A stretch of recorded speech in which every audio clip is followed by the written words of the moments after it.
ad is about to start in 2 minutes on Twitch. An ad is about to start in 1 minute on Twitch. Welcome in and thanks for joining today's Stream Elements.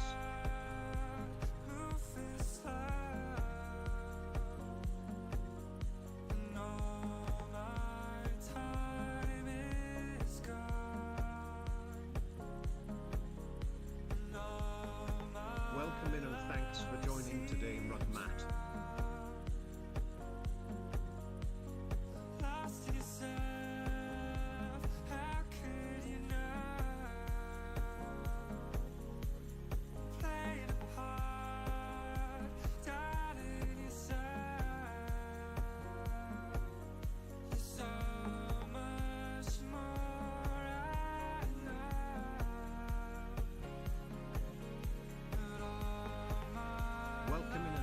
For joining today SMC Mine.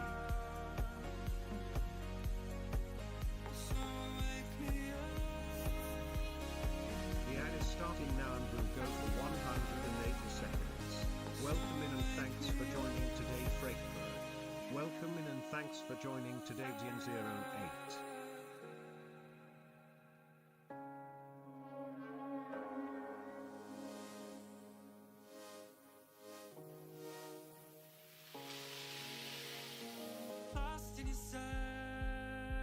Where do you go? Taking it hard. Welcome in and thanks for joining today Wasp Husband. And all my time is gone. And all my love seems wrong. Lost in yourself, how could you know? Playing a part, doubting yourself. You're so much more, I know. But all my luck is thrown. So wake me up.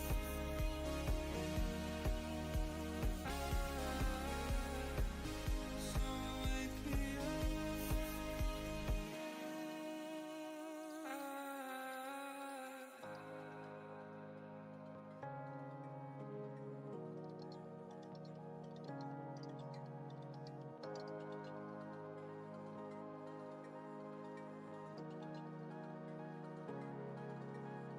started in your head.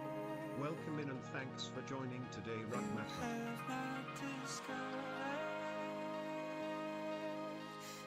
yet.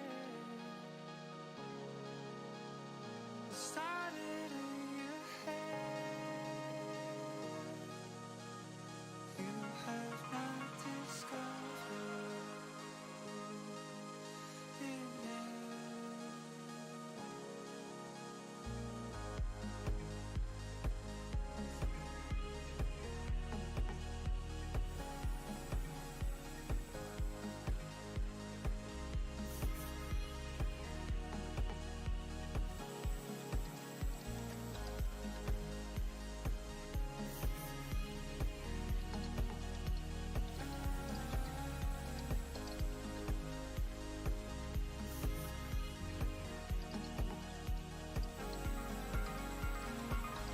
So wake me up.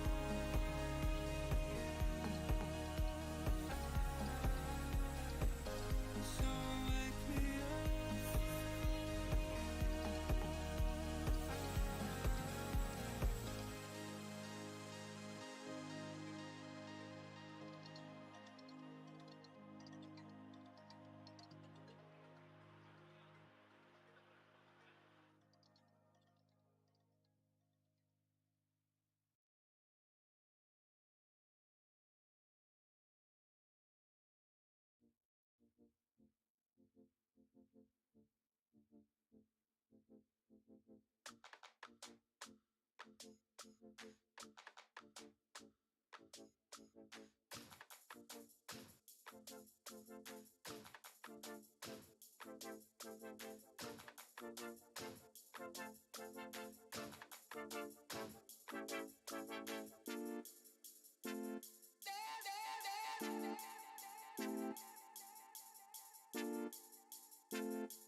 And now, ladies and gentlemen, let's get ready to rumble!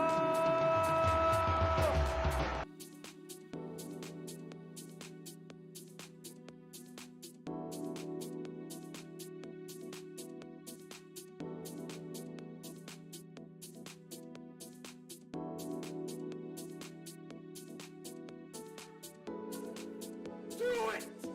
Just do it!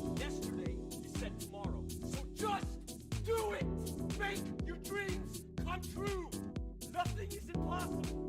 No, what are you waiting for? Do it! Just do it! Yes, you can!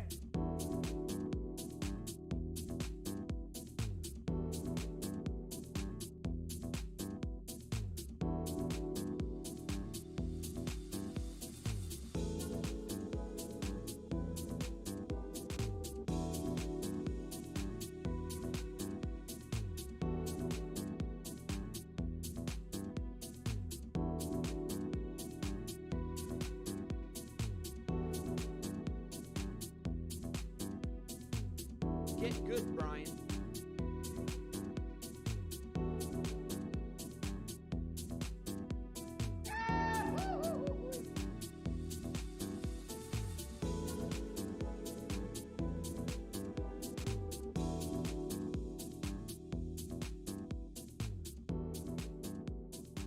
Heck.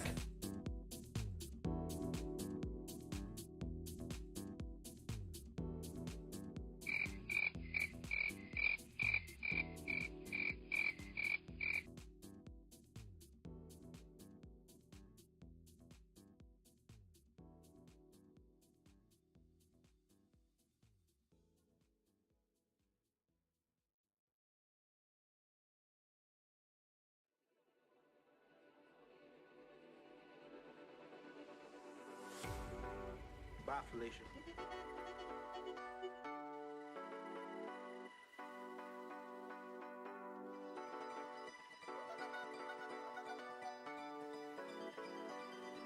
Wow.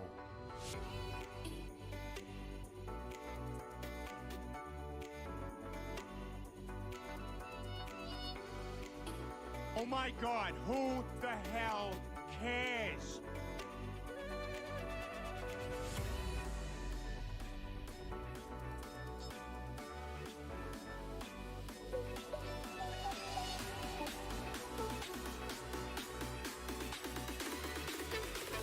Pink fluffy unicorns dancing on rainbows. Pink fluffy unicorns dancing on rainbows.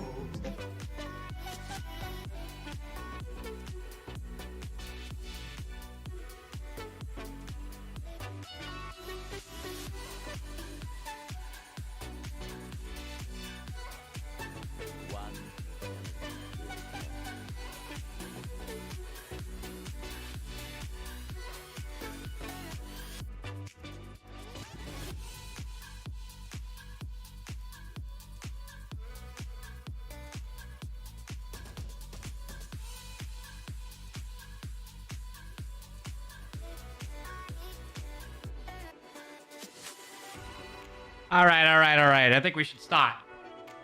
I think we should stop. How we doing? How we doing? How we doing over here?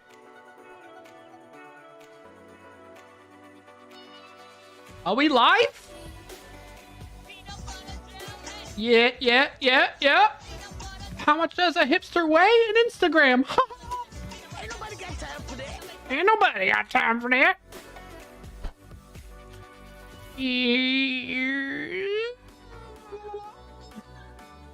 Document for when there's a failure.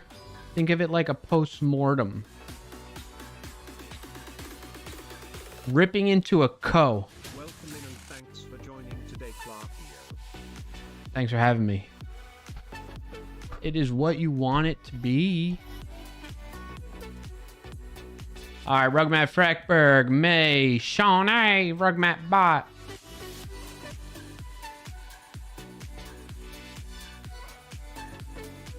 Good to see you all. Wasp Plus Bot. Oh, baby. Already up and running. Rugmat Butt. That's true. That's true. All right, shall we dance? Shall we?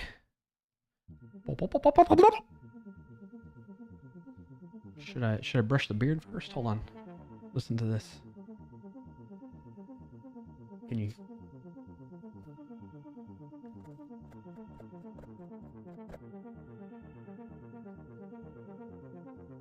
All right, beard brushed. Oh, perfect pyramid. Well done, good sir. Well done.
Claps in chat.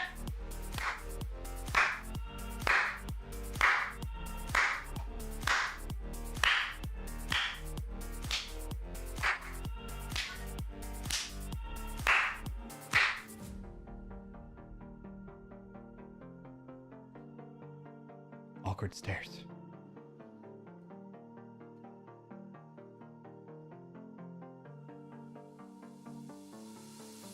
Eyebrow dance.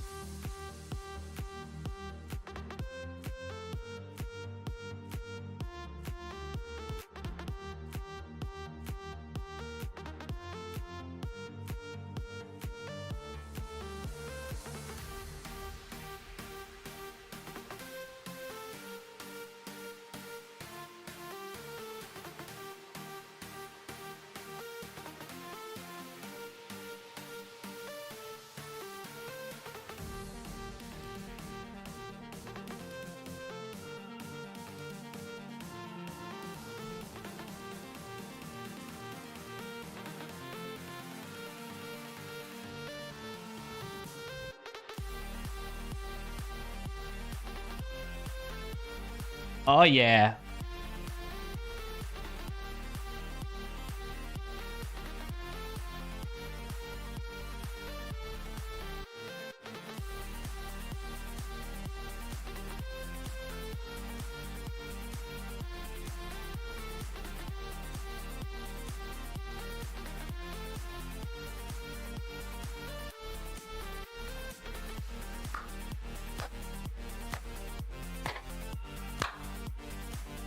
Claps.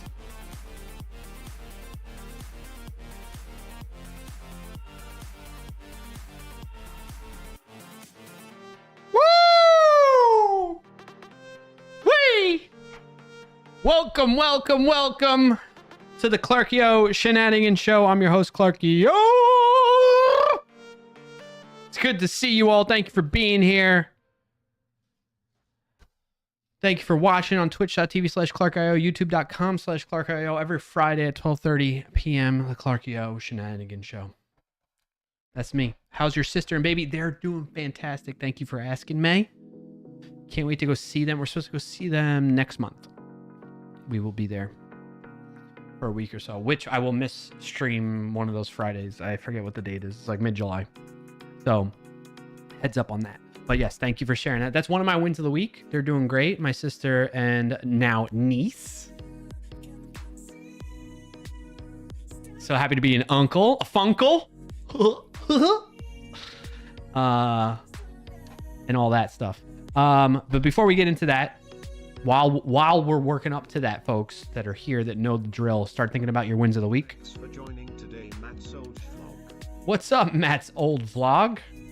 Happy to have you here. First time. What's happening? What's your win of the week? If you don't know what that is, type in !WOTW in the chat to learn more about that. Back to the opening though, before we get into the wins. All right, everybody think about your wins, get them ready. You drop them in the chat now if you want. That's cool too. Welcome in and thanks for joining today, Rugmat. Oh, Rugmat, that's your old account? Uh-oh, you just doxed yourself, Matt. Rugmat. I'm so thrown for a loop by that now. Way to go, Rugmat. The opening, yes. Welcome to the stream. I'm your host, Clarkio. Stream every Friday at 12:30 p.m. Eastern Time right here on twitch.tv/Clarkio, youtube.com/Clarkio. If you are new here or you've been here before and you forget the drill, let me tell you what's in store for today. We start off just chatting like this. We talk about our wins of the week, start off on a positive note with that. If you don't know what that is, type in !WOTW to find out more about that in the chat. Do it. WOTW, !WOTW, wins of the week. Today, Wicked Blue 3000. After we do that, welcome in, Wicked Blue. You're a noob here? I'm happy to have you here. I'm happy to have the noobs. After we talk about wins of the week and start off on that positive note, we get into Wordle and connections. Wordle, you want to see me lose. Connections, you help. We work together. It's a quick little mind mind teaser type of thing we do. And then we get into the technical portion of the show where we work on the latest project that we've been working on, which is waspplus.com and the chatbot that coincides with that. However, I think I might change it up a little bit because I have to do a presentation, a talk for 30 minutes at a meetup tomorrow. And I really have been practicing it and I want to give it a shot live on stream, I think. To just kind of get more reps in, you know, get more reps, so that I can get all the nerves out and be good to go for tomorrow. So I think we're going to do that. Depending on how that goes, we'll see if we jump into working on the project more. All right. So just a little caveat to that, little switcheroo. We'll see, because I'm stressing a bit about tomorrow. So it's been a while since I've done a public talk. It's been about a little over a year now. And it really gets to me, bad anxiety and stuff. So anywho, let me know in the chat your wins of the week. Let's switch into that mindset right now. As May kind of brought up there, one of my wins of the week is my sister and her husband had a baby, and I am now an uncle. I'm very excited about that. And my kids are very excited to have a cousin. And yeah, so that's a win. And they're doing great. They're at home from the hospital. They're all happy and healthy, and happy to see that continue. Same with my family, all happy and healthy. Everybody's doing good. We're in our summer routine and schedule. We're hitting that nice and strong, and that's working out pretty well for us. So happy about that. What else? I had an ice cream bar last night. That's another win. Really appreciate that. What's up, JT? Good to see you. Welcome in. What's your win of the week if you got one to share? That's right, Unk. I really am an Unk now. What else is winning? Work's going good. Part of this talk I'm doing is for work, so I'm excited about that. It's one where I did the video on the AI rules, skills, hooks, and MCPs. So it's something I know and I'm comfortable with. Thankfully, it's that type of topic. But it's the public speaking thing, man. When I was in the habit of doing it very often, like at least once a month or something like that, and I was traveling a lot more for it, like that feeling goes away. It doesn't go away completely, but it gets minimized because I'm getting that exposure therapy all the time of like having to talk in front of a audience. But when I go this long between, it really gets to me, like physically feeling ill, and yeah. But it's fine. It's gonna go how it's gonna go, and I'll make the best of it, and then it'll be done, and I don't gotta think about it anymore. So there's that. We are your own. Thank you, Rugmat. I know, like if it was on stream like this, oh my gosh, there's something about, like, it's funny. I do this every week to a varying number of people. It could be, 9 that we have right now. It could be, high double digits. And like, for whatever reason, when it's virtual like this, I feel no, like, little to no nerves about that. I could stream every week. I think because I do it all the time. That's why. I remember when I first started streaming, I definitely would get nervous to like hit that start streaming button. But now it's just second nature to me. And that's what I mean. Like when I was doing more public speaking, it was getting to that point too. Anyway, hashtag not an ad. Shout out to my company that I work for. Speaking of a talk for work that I have to do, hashtag not an ad, hashtag not sponsored, not endorsed, but thankful to my leadership that affords me time on Friday afternoons to do this stream. Shout out to them. Sneak, it's SNYK. You can check us out at sneak.io, SNYK.io. We do all types of security stuff for developer and AI security. So check it out.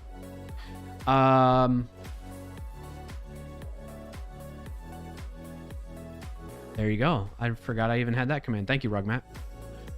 All right. Any other wins of the week? Let me know in the chat. I see Frackwork says real win of the week. I'm a little over 11 hours away from starting my stupidity. Dude, I'm so happy for you. I'm glad you made it over there safely. I hope you've caught up on some sleep. I know you were chatting about being behind on sleep with the whole long travel, but wishing you the best on your event, and hope everything goes well. You stay safe, stay healthy, and yeah, we're rooting for you. Keep us posted on that, Frackberg.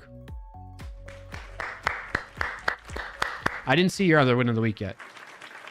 Let me see. Let me go back. I didn't see your other win of the week, Frackberg. Hold on. Oh, here it is. Win of the week. The dance is the best part of my Sweden trip so far. Aw, thank you. Glad to hear that. Thank you. Thank you. Thank you. Appreciate you sharing those wins of the week. Anybody else got more wins of the week? Drop them in the chat. Let me know. Hello from Sweden. Sweden. You gonna have a Stroop waffle? Have you had a Stroop waffle yet, Frackberg?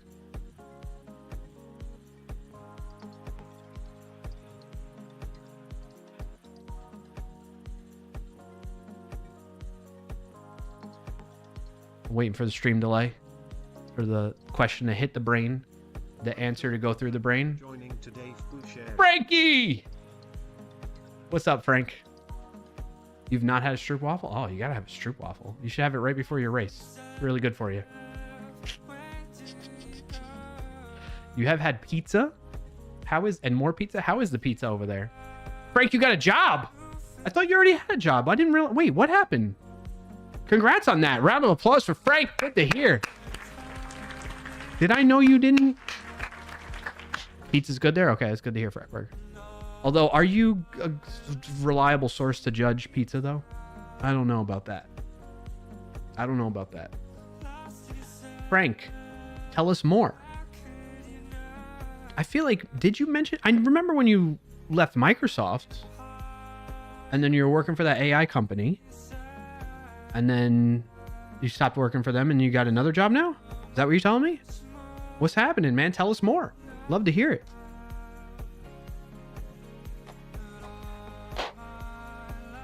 Awesome. Awesome, Frank. Congrats on that. Any other wins? Keep them coming. Keep them coming. That's awesome to hear. Love to hear that. Trying to think if I have any other wins. Got another good video coming down the pipeline. This one's going to be on the top 7 Claude skills for developers. It's based on one of our blog posts on the Sneak website. It'll be on the Sneak YouTube channel if you're not familiar with that. There's the link to that. So I'm excited about that. I'm excited for some of the videos that I have in the queue. I haven't recorded them yet, but I have topics. Have anybody tried Fable? Claude's Fable model yet? I haven't tried it for coding purposes yet, but I've tried it on other things and it's been pretty good. Brecker says, I'm going to go audio only. Good luck, have fun. If I don't come back before end of stream, I'll try not to die on my... Okay, good. Appreciate that, Frackberg. Thank you for the listen. Lurkin. May with the win of the week. Had pizza and Dr. Pepper at a wedding on Saturday. That sounds fantastic. Congrats on that. Thank you for sharing, May.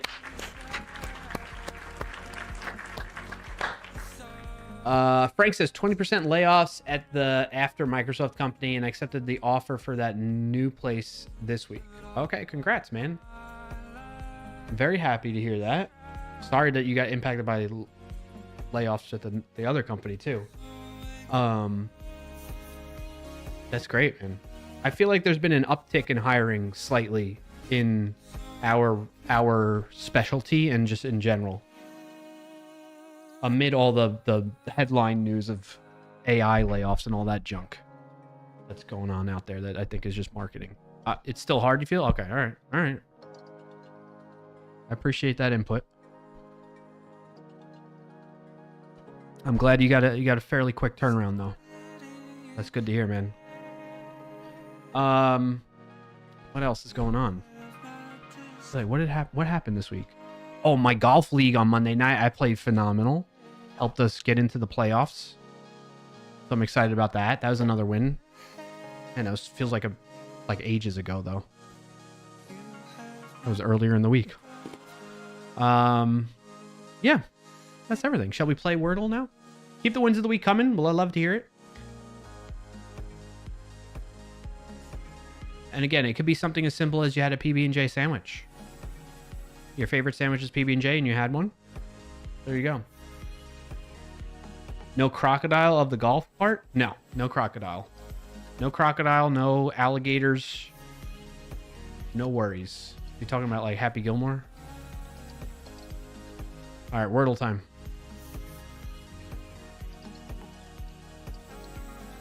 All right, if you don't know, I got to get it in 3 or less guesses to get points for me. If it takes me more than that, you all get a point. If I fail, you all get 3 points, and you have a commanding lead.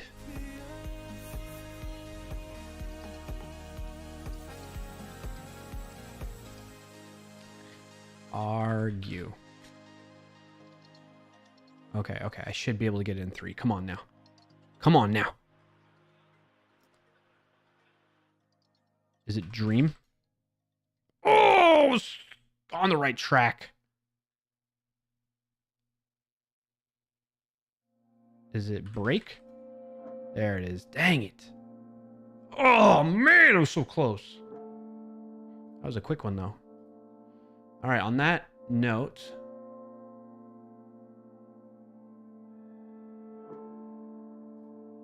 let's add it into the Discord. Speaking of Discord, you are welcome to join in. The invite for that is clarkio.com/Discord, or use the Discord command in the chat. You join up onto the Wordle channel under the Gaming Fun category, and you share your results. I hide my results because people know I start with the same starting word every time, so I don't want to give anything away. And then we have the Discord bot. When you share your results in the channel, it will capture those results, as you can see right there from the Discord Wordle bot, and store it in a database for you and keep track of your stats for you, so you don't have to pay the New York Times for this game that was originally free to do all that. And if you'd like to, you can opt in using the opt-in command. The Discord Wordle bot will make your results public on the leaderboard, which is shown here at clarkio.com/Wordle. One day I'll catch up to Rugmat. It's kind of hard to do with Yanni getting it in 3 guesses or less like every freaking day. Mr. Sus, calling you out. It's definitely sus. Definitely sus. Suspect. Number 1. Oh, I gotta update the score too. Keep the updates here. Jump. Don't forget. Trade connoisseur follow. What are these sound effects? For the follow, trade connoisseur. Trade connoisseur. Thank you for the follow. What do you hear? These sound like there's a slight sound effect that's going off. I'm hearing when like channel point redemptions are happening. It's new. I didn't set them up. Something Twitch is just doing. All right, you're up to 19 points, chat. 119.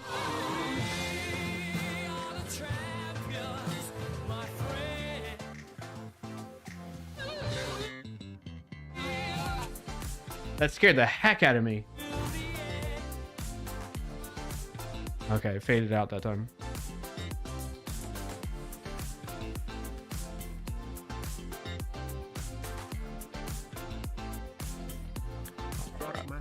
There was another one. It was like a little power-up noise, like a game noise. All right, there we go. I updated it. We'll play connections. Rugmat, you want me to hydrate? Thank you, sir. Cheers.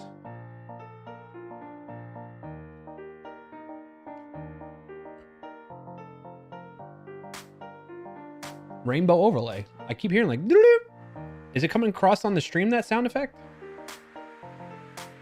Are you all hearing it at all? Or is the music overpowering it?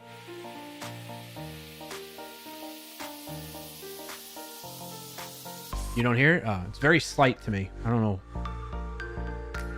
what's going on there. All right, connections we play together, chat. A 1, a 2, a 3, a 4, and a 5. Let's see. What words have some type of connection between them? Streamer bot thing? No, I don't think so. I'm noticing that StreamerBot's not automatically marking things that were redeemed and handled by it as done for me. Stop the music for a second to see. Okay, yeah. All right, somebody redeem a channel point redemption. Let's see if you hear it. Welcome and thanks for joining today, Trade Connoisseur.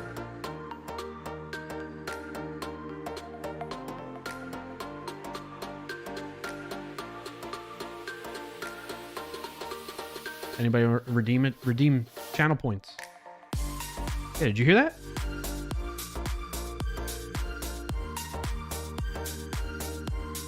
You still hear the music? I muted the music. How did I? Oh, because I only muted it for me. Hold on.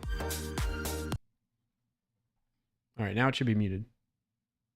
It's loud?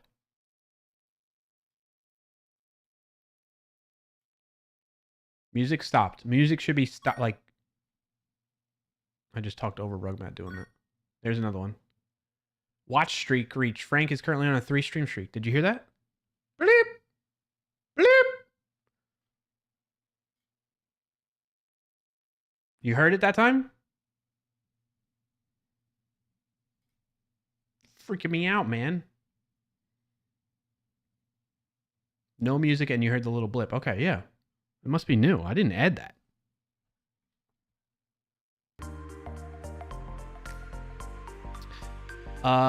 The trade connoisseur was saying pack rat, bank teller.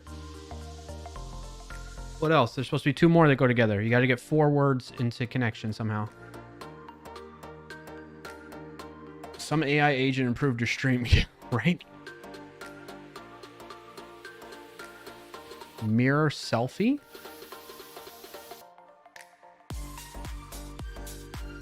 I don't know.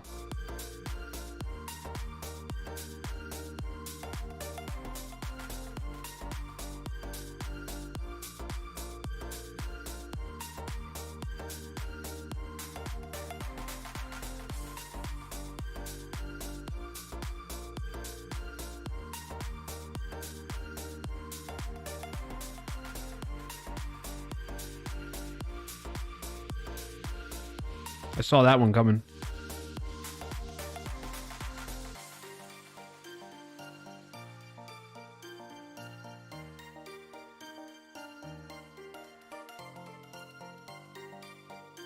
Saw that one. I don't know, May.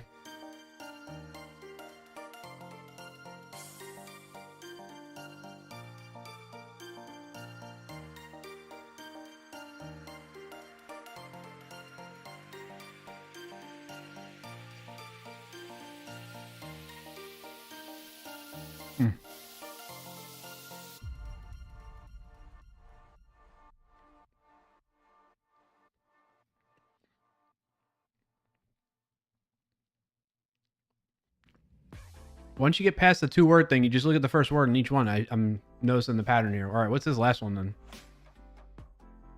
A murder of geese, right? Or what do you use murder for? For a group of what? Group of what type of animals?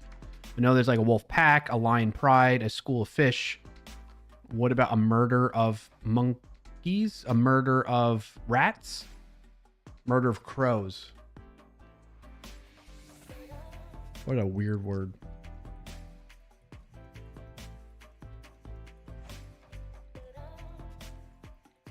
All right, what's this last one? Bank, mouth, bed, delta. Triangle? Delta Airlines, triangle? Bed is square. Mouth is a circle and bank? I don't know. Hint, what is that? A wave? Beach bed? River bed? I don't know what delta would be though. Starting with parts of a river? What is delta?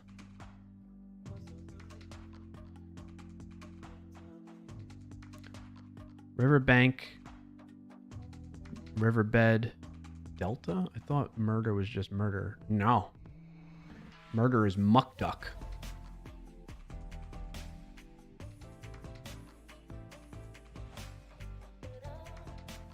Fourth position in the structure of an organic molecule. 5 communications code, noun, hepatitis D virus for river? Way too advanced for you today? No worries, Frank. The English language is ridiculous. Occasionally, rivers overflow their banks and cause floods. Large and often winding stream which drains a land mass carrying water down from higher areas to a lower point, oftentimes ending in another body of water, such as an ocean or an inland sea. Interesting. All right. Let's share the results in the Discord as well. We have a connections channel for that if you're interested. Chat kind of helped. All right. Let's play WAS. Let's just jump into playing words on stream right now.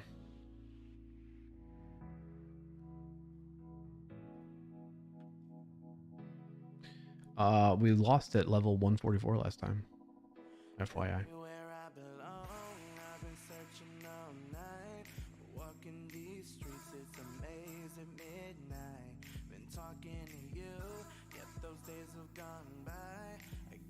All right, everybody ready? I'm gonna give you the WAS mirror link and the regular mirror link.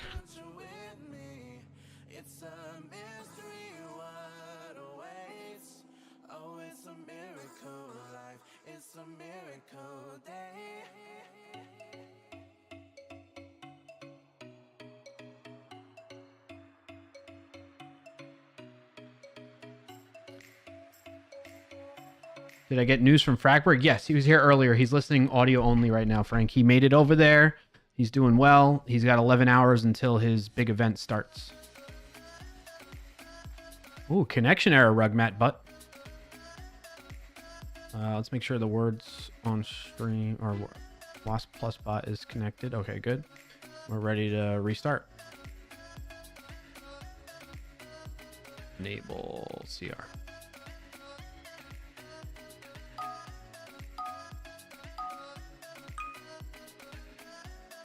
Viral. Beat you to it, May. Rival.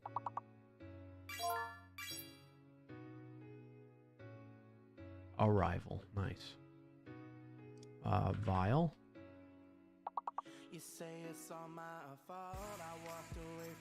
Why isn't that in there? Ow. Why is it so loud?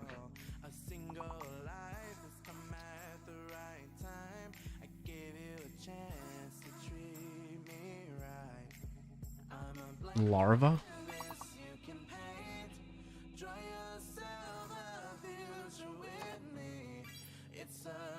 Errol, I think. Errol. Yeah. Errol. Layer. Lava. Liar. Rail.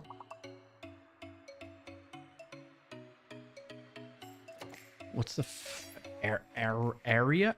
Aria? Oh, yeah. Okay, I got that one.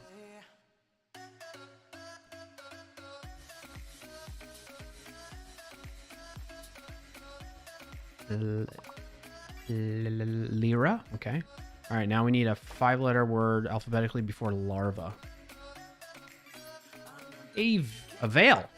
Nice job, Rugmac. Clear! One clear in a row so far. Booyah!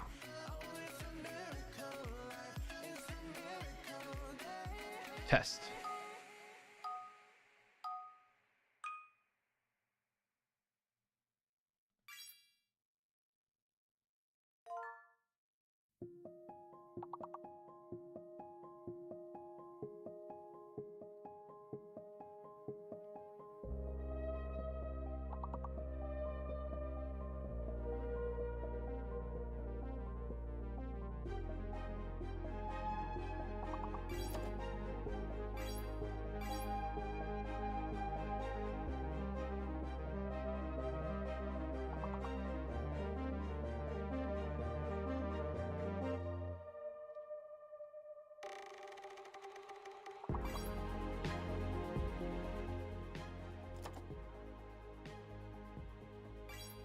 Turn that music down. It's a little loud, right?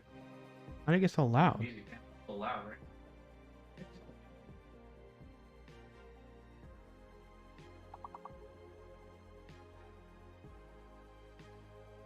Check, check, 1, 2.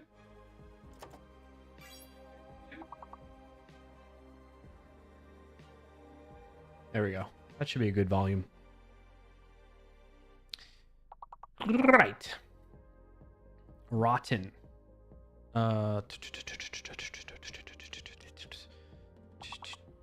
Trot.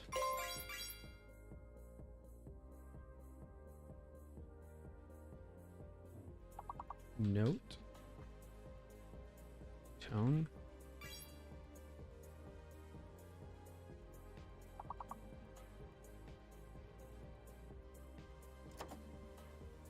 Noter.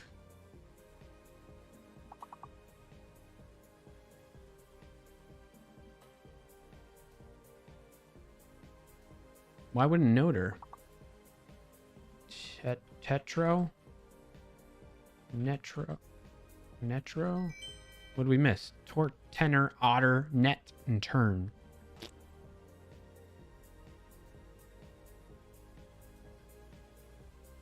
Okay, not a clear. Only one clear in a row so far.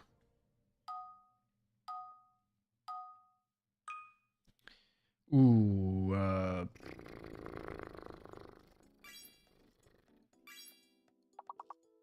Maniac.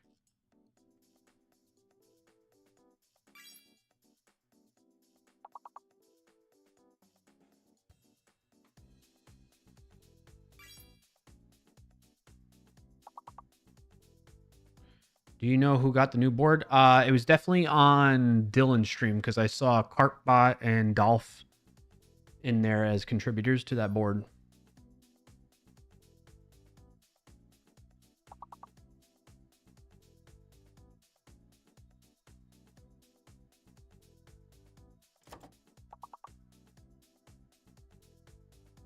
Yeah, I should probably add some logic in there that way I can see which channels are adding boards, like who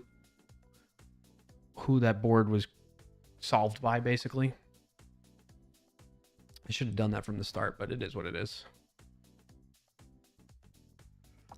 More so for like auditing purposes to make sure nobody, I mean, so far we've been fine. Compared to last time, the way I was doing the dictionary before all this, there were people that were throwing words in there at random on their own. They like realized what the API was, which was fine. I wasn't hiding it or anything, but it just wasn't, you know, obviously in your face of what it was.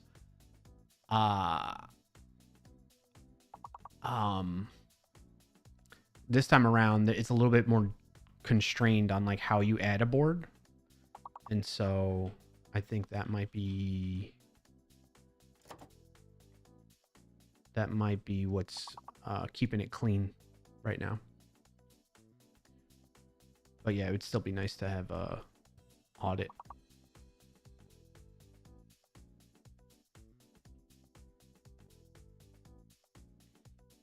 What words did we miss? Acid, many, mica, mina. We should have gotten acid and many, but mica and mina?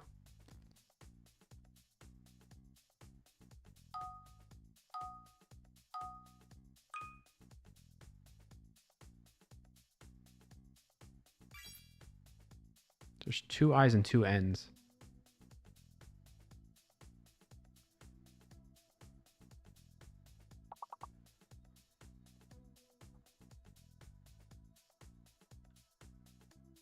Onion?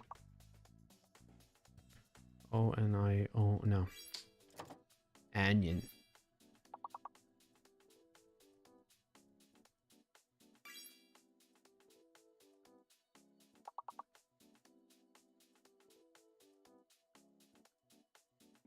Oh, what's the big word here?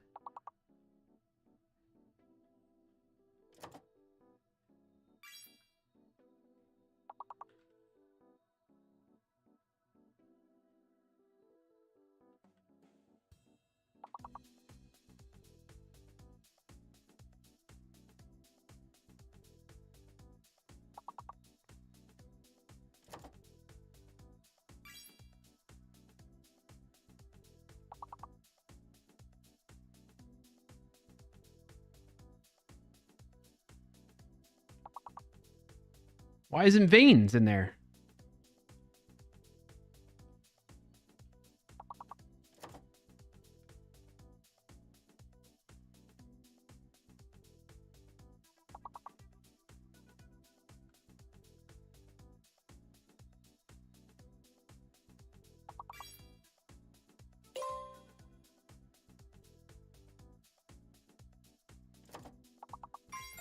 Vino.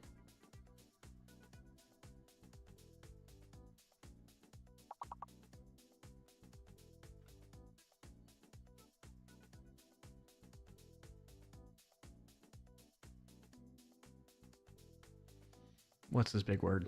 I gotta see. Invasion. That was a close one for sure. Nova. Anon ins Nova's invasion.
What?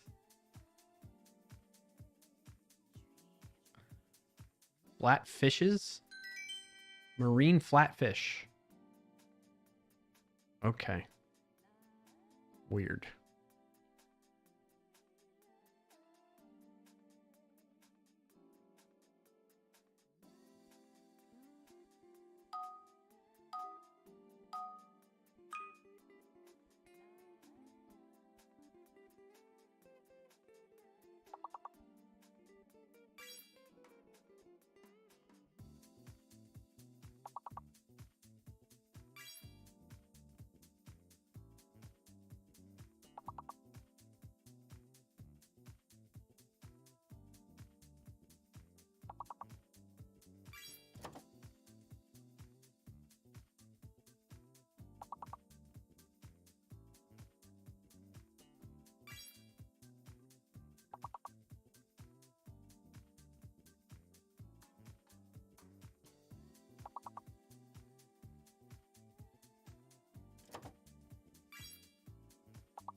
Oh, I know it now.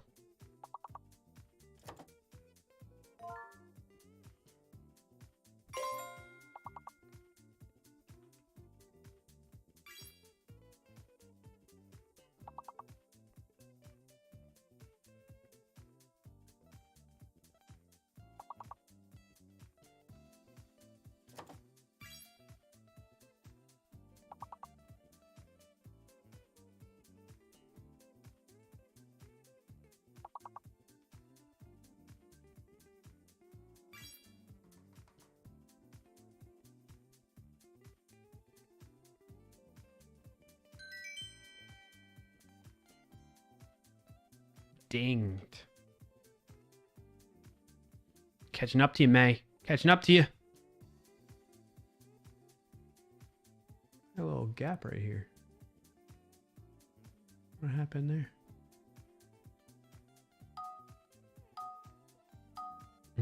Mm.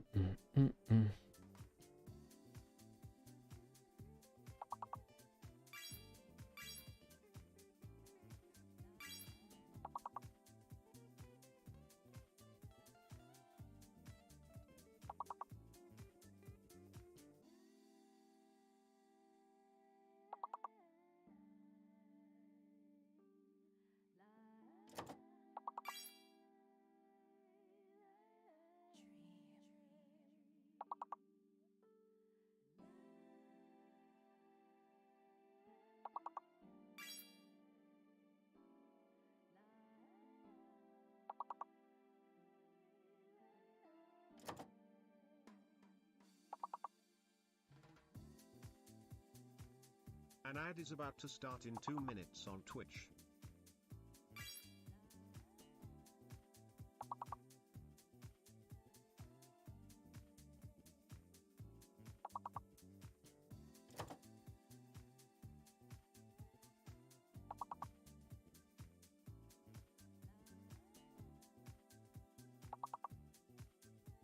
All right, M is fake.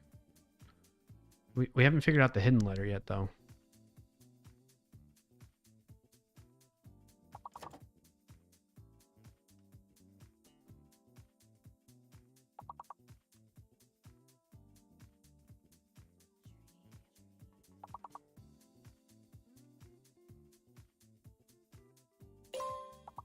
Ooh, H.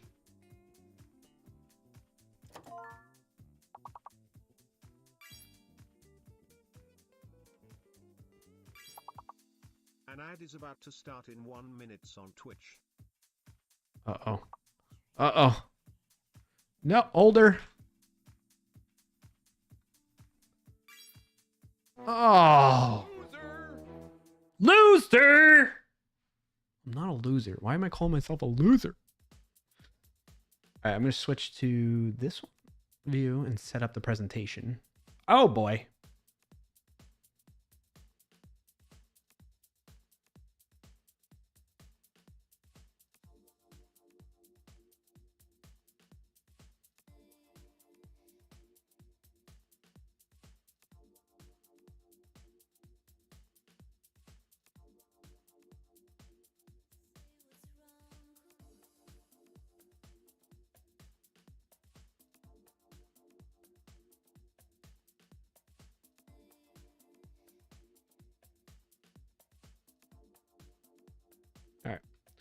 All right, you all keep going while I The ad is set this up. starting now and will go for 180 seconds.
All right.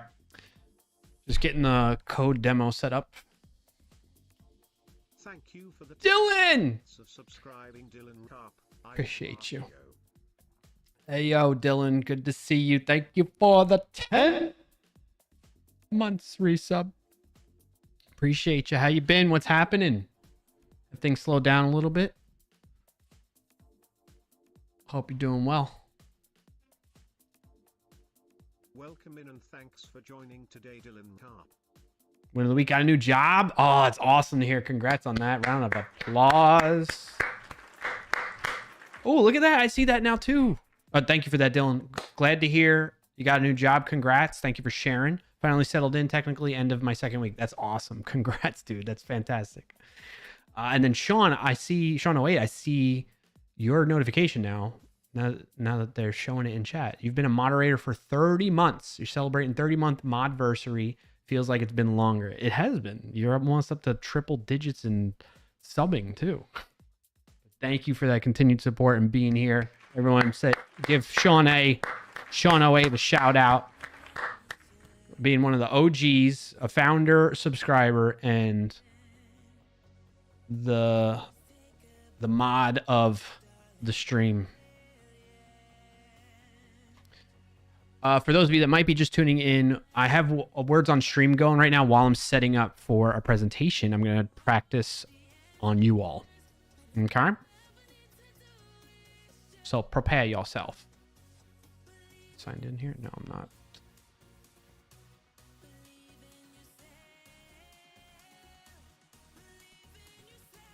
Believe in yourself. Believe in yourself. Man, I'm up to 210 repositories over my lifetime.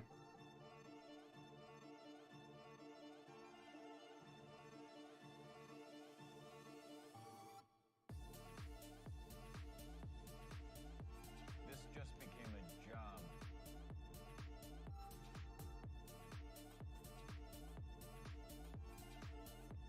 No. What workspace am I in? I'm not in any workspace. Why do I need to worry about trusting anything?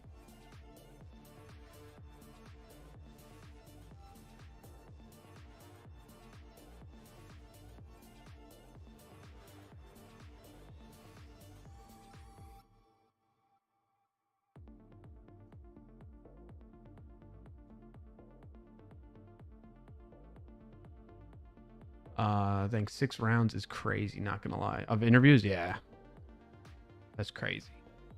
All right, I'm mostly set up here. Let me catch up on chat though. Sean says, I'm in my 6th round of interviews for a new job, which I thought might happen today, but looks like it won't happen until next Friday or the following Monday. Okay, congrats on that though. Very happy for you. Wishing you the best of luck, Sean. Oh, wait. Best of luck, best of luck. Yeah, that is crazy. That is a crazy long time. Or crazy amount of, not long time, crazy amount of interview days.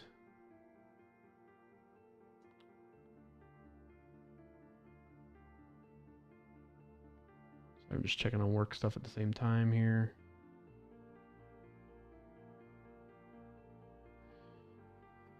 All right, what branch are we on this?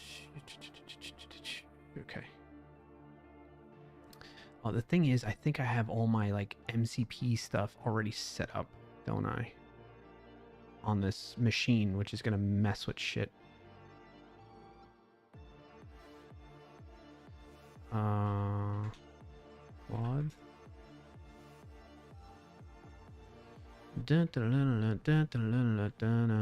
What MCPs do I have? There's only 3 MCPs. Okay, so I don't have it. What about skills? What skills do we have? I do have sneak skills already installed. I gotta clean those up to demo this. Because I want to do like a true demo with you all too.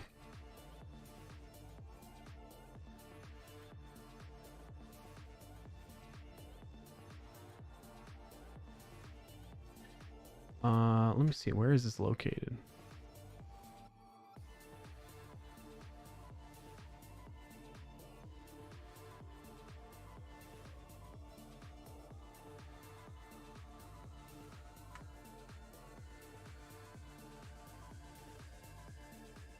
If I wasn't looking for a new job, I'd have bowed out of this many interviews. Oh, I hear you. Actually, Quad. Let me see what model I'm on too. Opus 4.8. Extra effort. I want to change the effort. Just tab. Oh, Alt T.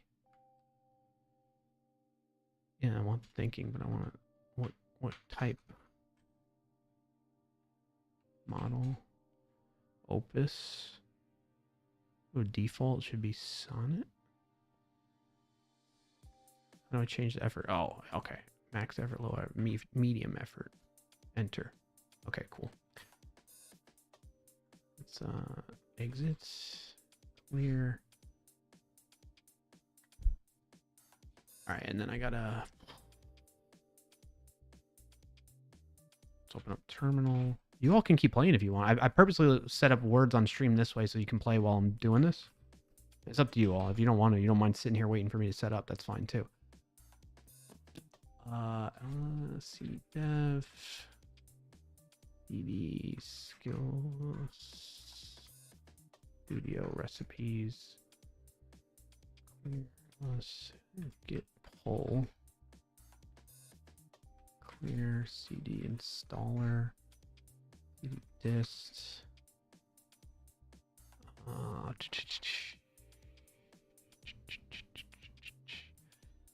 Python 3 Sneak Studio install.py dash uninstall. Okay, clear. If I go into Claude Sneak, there's nothing there. Skills. Sneak. Yeah, okay, I don't have anything. Okay, now I'm set. Welcome in and thanks for joining today, a lack of hygiene. Hey, lack of hygiene. Good to see you.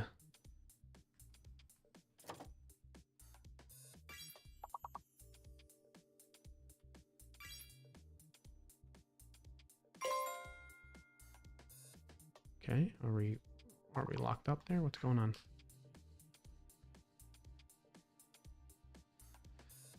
All right, let's get the presentation rolling.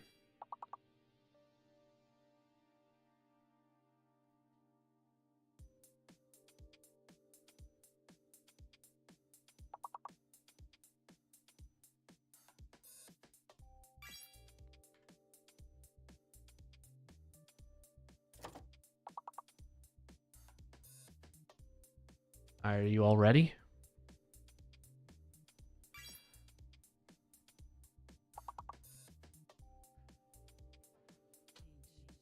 I'll let you all finish that round, then we'll pause, and I'm going to do the presentation. I need to practice. I need to practice along with the demos.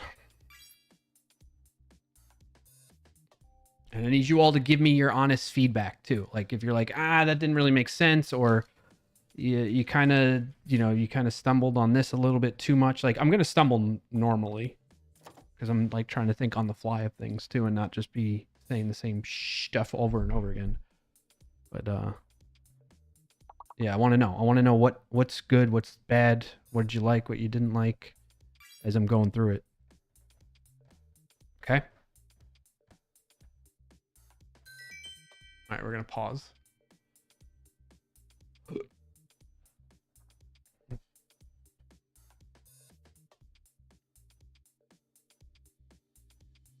All right, we ready? Let's pause this timer, reset. It needs to be around 30 minutes long. Okay? So here we go. You ready, chat? This is kind of weird. I haven't done this in a while where I practice my talk on stream. Are you excited? It's been a while, Sean. Yeah. Should I pause the music too, you think? Yeah, maybe we pause the music. I need the true sense of, like, there's not going to be music playing when I'm doing this. Thankfully, it's at like a little meetup group. Probably won't be too many people. So it's kind of like a lunch and learn thing. So that's going to be a nice way to ease into this too. All right. Here we go.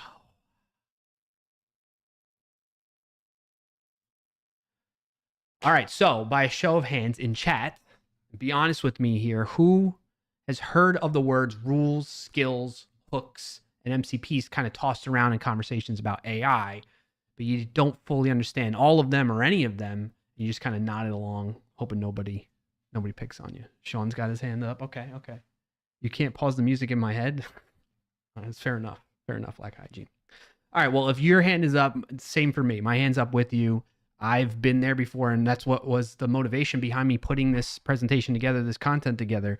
But on the other hand, if you are somebody that knows these pretty well, I'm sure you're going to get some tidbits or some knowledge about gotchas when using these 4 things with AI that you might not have heard of before. So in the next 20 to 30 minutes or so, I'm going to go through all of this with you.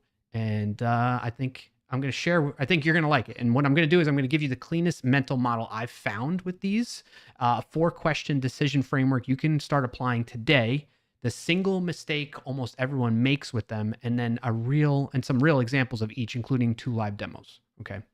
The examples I'm going to show you, though, in the demos are security flavored because that's my day job at Sneak, but everything I show you is going to be applicable to whatever stack you run with, that type of thing.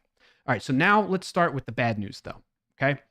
Most people using AI coding tools are working with maybe one of these 4 things. It's usually rules, maybe MCPs, but if it's rules, they have like a Claude.md file or a .cursor rules file in their repo.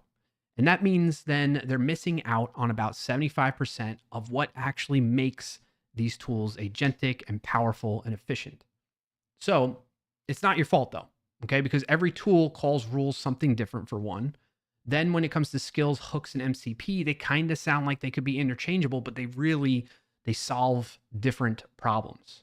Anthropic has their own documentation dedicated with a page for just how to explain how to do these things and why they differ. And that's how confusing it is for everybody.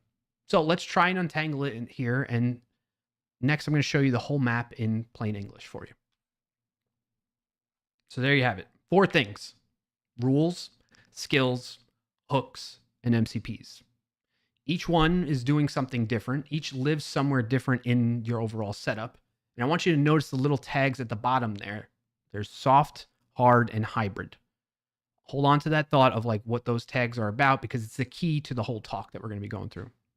Now, there's one thing you screenshot from this entire talk. It's going to be the next slide. So get ready. This is the whole talk on one slide, essentially. So you can screenshot it if you want. If you're in the audience, take a picture. If you're watching live at home, feel free to do that too. So 1 sentence each for each of them, right? Rules are guidelines the AI reads every session. Skills are repeatable workflows that it loads on demand. Hooks are hard constraints that fire every time with no exceptions whatsoever. MCPs are connectors to external systems. And those chips, again, those little tags that are at the top, those are describing what's most important, the most important idea in this talk. And I fumbled, damn it. And they're the next slide. So here's the one thing that locks everything else in place. There are 2 ways an instruction in your AI tool can run. Soft, meaning a soft constraint, is probabilistic. The AI tries to follow it, but most of the time, and I'm fumbling on this, dang it. The AI tries to follow it, and most of the time it tries to do that, but there are occasions where it may not. Sometimes it doesn't when you're mid-complex operation and the context is starting to get full and you're 3 steps deep into something, and then it just decides it doesn't care anymore about that rule. Now, on the other hand, we have hard constraints, meaning they're deterministic. These fire every single time. There's no model judgment, no creative interpretation, there's no skipping allowed. They must happen. So rules and skills had the soft tag because they're soft constraints and they're probabilistic. Hooks are fully hard constraints. They must happen. They're deterministic. They run on lifecycle events, whether the AI likes it or not. And then MCP I flagged as hybrid because the decision to call an MCP tool is a soft constraint. The AI model makes that determination. But once it makes the determination to call it, it is deterministic. The API actually executes as a result. And that distinction leads directly to the single most expensive mistake I see people make. I've watched developers write never push to main in their Claude.md file and trust that as a safety guarantee. Claude follows it 90% of the time, but what about the other 10%? Usually right when you're 3 steps deep into something complex, the model decides that the fastest path forward is to just push to main anyway and ignore that rule. So if a rule absolutely cannot be violated, it does not belong in a rules file, contrary to the name. It's a misnomer, in my opinion. Welcome in and thanks for joining today, Oliver. What's up, Olaf? We're doing a presentation right now. I'm practicing.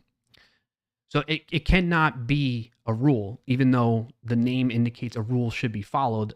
In AI land, it's not truly a rule. It's a guideline. Okay, so it belongs in a hook then instead of a rule. So if you're wondering what a hook is, that's the fine print you see at the bottom there. Okay, it's a script that fires automatically on a lifecycle event within the harness that's using the AI model you're working with, that ecosystem you're in. We'll do a deep dive into that shortly, but for now, memorize that rule of thumb. Okay? If it must always happen, it's not a rule, it's a hook. Okay. Now let's walk through each one, starting with the easy one. Rules. Most of you already know them. You just call them different things. In Claude Code, we have a Claude.md file. In Cursor, you have a .cursor rules file. In Copilot, you have Copilot instructions, and so on. There's even a cross-tool standard emerging right now called agents.md. It's actually being pushed by the Linux Foundation, which is fantastic. And hopefully it does become standardized across the industry, kind of like we have with MCPs. We'll see what comes of it. But as of right now, it's not fully standardized across everything. Regardless, they all do the same thing. They have a markdown file that AI reads at the session start, and it keeps it in context the whole time. The tech stack could be described in there, your naming conventions, build commands, all that type of stuff can be in a rules file or your agents.md file. One thing nobody talks about, though, is your rules file actually has a budget tied to it, and you need to keep it to under 200 lines. This is because it's loaded on every request. So if you have a bloated rules file, it doesn't just dilute the attention of the model like we were talking about before, but it actually costs you more tokens in the end run.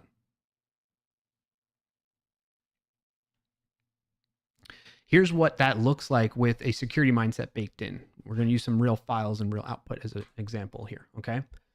So on the left-hand side is my rules file, my claude.md file. And in it, I have 4 rules that I put in place here. I tell it I want it to run sneak tests before any PR, so that way we can catch any security vulnerabilities in the open source dependencies. I want to run sneak code tests after there's changes to files or adding new files and new code, because I want to check the code that the AI created it's not introducing security issues. If it wants to downgrade some severity on something, it needs to give me a justification for that. Or if it wants to add new dependencies, it needs to tell me more about why that dependency was added in the PR description. Just some examples, not necessarily, completely robust and comprehensive rules there, right? And then as a result now, once I have that rule file in place, a claude.md file in place, when I prompt Claude, I can say, hey, I refactored this login handler. What should I do before making a PR for this? And it will then look at its rules, incorporate that into the context along with the prompt that I sent in.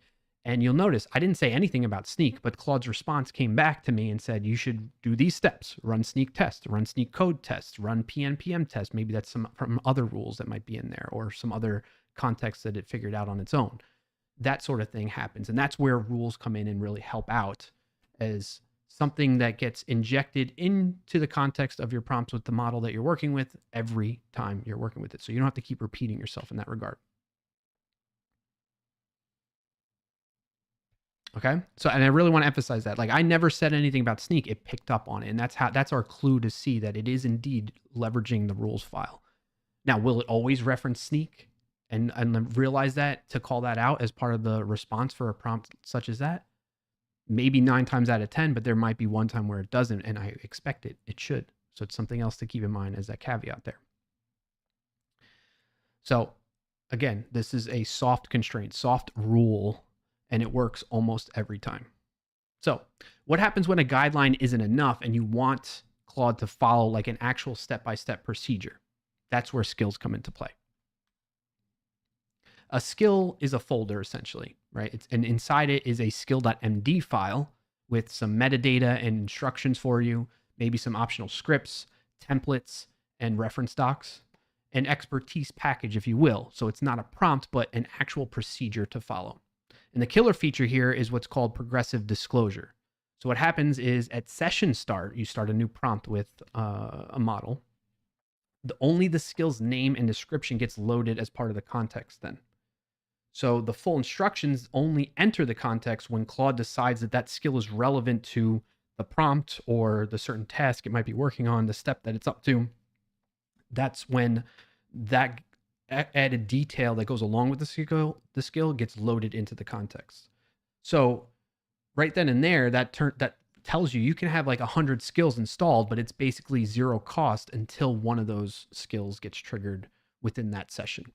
And this is a massive deal compared to having rules that is really large and bloated. So quick question for the audience here is, how many times have you typed the same prompt multiple times in this week? Think about that if you've been using AI and that type of thing. If so, then that's a skill that you should probably look to turn that into a skill. All right, so the demonstration for this deserves to be seen live. So I'm going to show you the first of two live demos now. We're going to be looking at the sneak fix skill. We're going to create a sneak fix skill. It's in the repo here. Oh, wait, it's not in the repo. Why isn't it? Let me do git checkout done. Now it's in the repo. All right, here's the skill demo. All right.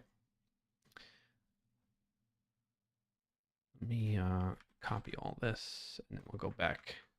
This is why I created a separate branch to capture this. Git. Okay.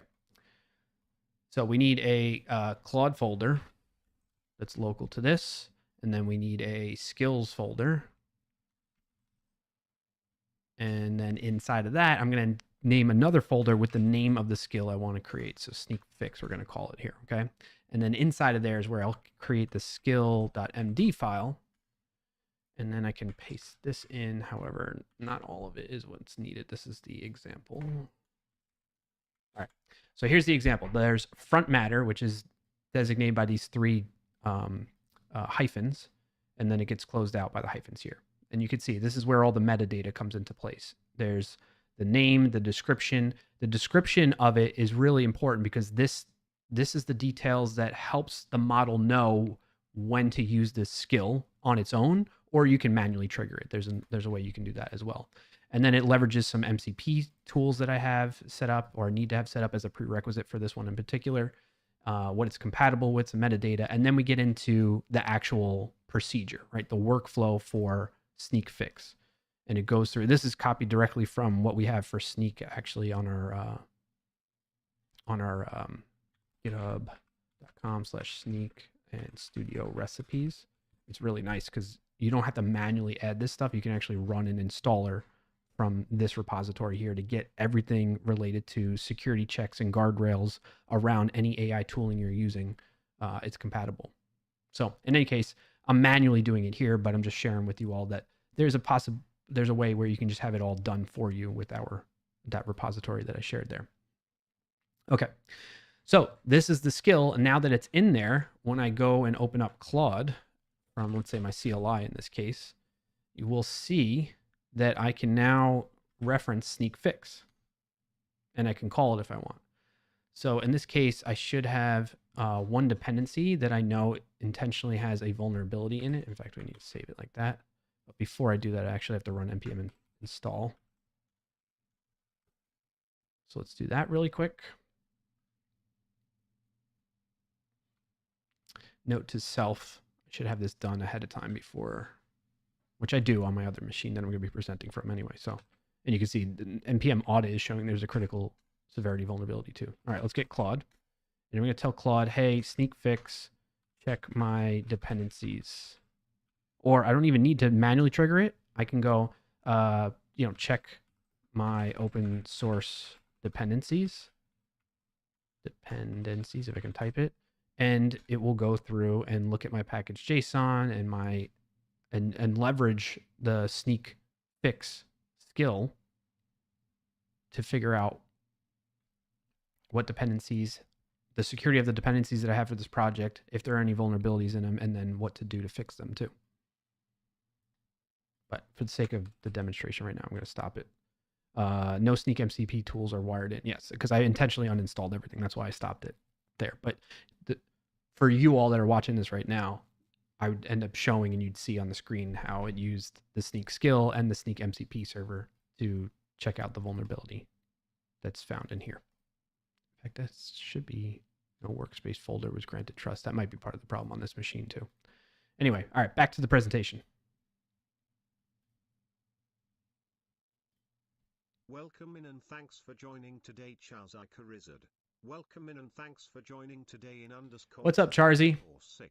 Hey, Trin. I'm practicing a presentation right now that I have to do for tomorrow. So that's what you're tuning into if you're wondering what's up. And then we'll get back to WASP Plus and all that.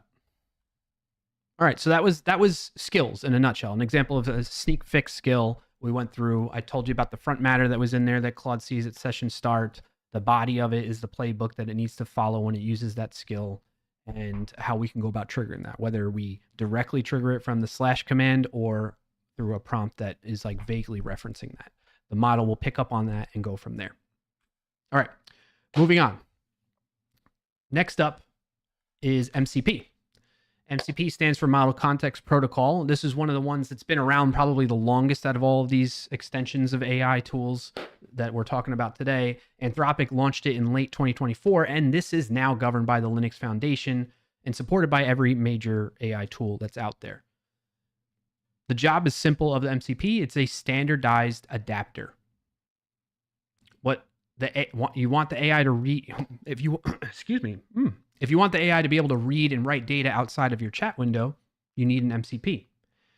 One of the reasons why this took off so much is because prior to MCPs, if you wanted that model to be able to get information outside of its initial training cutoff time, so like some of the more recent models, their training cutoff is January 2026, but there's been a lot that's happened since then in the 6 months from then, right? You wanted to get access to newer data, maybe new information on the internet. If you didn't have an MCP server, it helps you in that regard to get access to that data. Another example of this is things that are unique to you and your project, maybe your company, where you have a database that's not publicly available. The model's not trained on your database to understand the schema of it, to understand the tables that you have and the type of columns that are in there and the data you're tracking. You can get an MCP server that hooks up to that database type that you have, let's say PostgreSQL or MySQL or something like that. And the MCP server gives the model access to read and analyze that, understand the schema, and create that adapter for that scenario. And that's the beauty of MCPs right there. Now, the nuance everyone misses, though, is MCPs gives AI the ability to do something. A skill, on the other hand, teaches it how to do that thing. It teaches how to do that thing well. So the idea here is like an MCP server and a skill are not conflicting things. They actually work well together. They're partners. They're not alternatives to each other. And here's exactly what plugging one in looks like using the Sneak MCP server. On the left-hand side, this could be your claude.json file or mcp.json file, and you list out your MCP servers in JSON. I give it the name of Sneak. I tell it the type, the MCP server type is standard input output. There's some other options that you have there, like an HTTP server and that type of thing. And then a command to get it started and the arguments used with the startup command. Once that's in place and configured, I can then go over to Claude Code or any other tool that supports MCPs, which is all of them pretty much now, and use the MCP command, the / command in Claude Code in particular, to double check the status of that MCP server to make sure it's set up properly, look at all the tools that are come bundled as part of that MCP server. So in this case, like Sneak Auth for me to log in, Sneak Code Scan for me to scan the code for security vulnerabilities, that type of thing. I can make sure everything looks good there. And then once I'm confident that all that has been set up and working properly, now I can start prompting the model to do things that are related to that MCP server. So in this case, I can say, hey, as you see on the bottom there, I can ask, what are open critical issues found in this project here. And then the red is what I get outputted from the MCP server, well, from the model that it read when using the MCP server, as you can see there. And the thing is here, like those issues that are showing on the screen, this high severity issue, this critical severity issue, those didn't exist, okay? When Claude was trained, or this model, Opus 4.8, whatever you might be using, these issues didn't exist. It didn't have knowledge of my project even, and the dependencies that I'm using to know about these issues. The live API data through the MCP server with Sneak, paired with the Sneak fix skill that you saw me set up before, gives access to the vulnerability via the MCP, and then the skill teaches the playbook for how to fix it.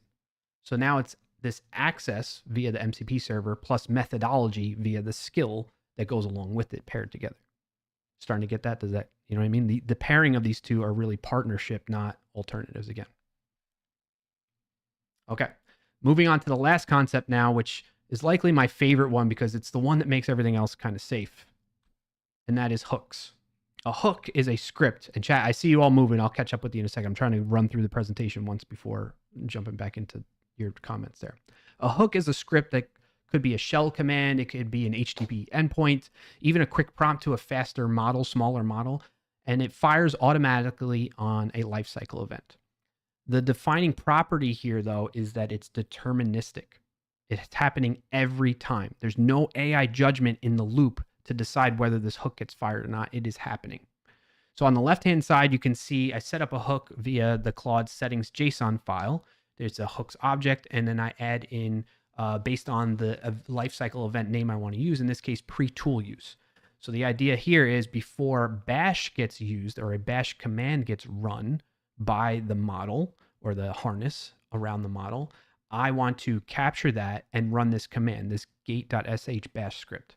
And in there, I can maybe check to make sure that it's not running any, disastrous commands like rmrf, the root directory of my machine and stuff like that before it goes and does it. And I can block it as a result of that. And so that's where hooks really come into play and is super helpful. On the bottom, you see there's a bunch of hook event types that you can tie into, but the main ones that I think you might find the most useful, but there are 20 plus more beyond them, is session start, user prompt submit, pre-tool use, post-tool use, and then stop, which is the end of the session, the chat session you have with the model. Okay. So when you go from something in like your claude.md file, right, on the right-hand side, if you were talking about rules versus a hook, if you put in, please run these tests in your rule file, your claude.md, you're hoping that that's going to happen. That's a hope. And it's going to likely happen 90% of the time. But do you really want to take a chance with that? You want tests to run 100% of the time. And that's why using that same instruction or same functionality that you want implemented to happen every single time is better as a post-tool use hook, because that becomes a guarantee. It's 100% that that's going to happen. And that gap is what hooks exists for right there. Let me show you the one that keeps vulnerable code from ever leaving the building. This is our final demo that we're going to get into, which is setting up a hook with Sneak to make sure. There's two different ones that I can talk about. There's one where it's post-tool use. So after a file is created with code in it, or an existing file that has code in it already that was modified by the model, we can match on that and then run a Sneak test against that to make sure it's not introducing any vulnerabilities in the code that way. And we can also do like pre-commit hook that blocks it from committing code or adding dependencies that are vulnerable to it. So for demonstration purposes, we're going to switch back over here. We have the skill set up. I need to create a hooks folder within the Claude folder. We'll call it hooks. And let me actually, so I can just copy paste everything from this. We're gonna exit that, check out, git checkout, done again. Oop, git stash for now, git checkout, done. What happened? I can't git stash all that. Oh, shoot. All right, git reset hard, hit checkout done. Why is it still showing up? All right, let's delete all this. Excuse me really quick.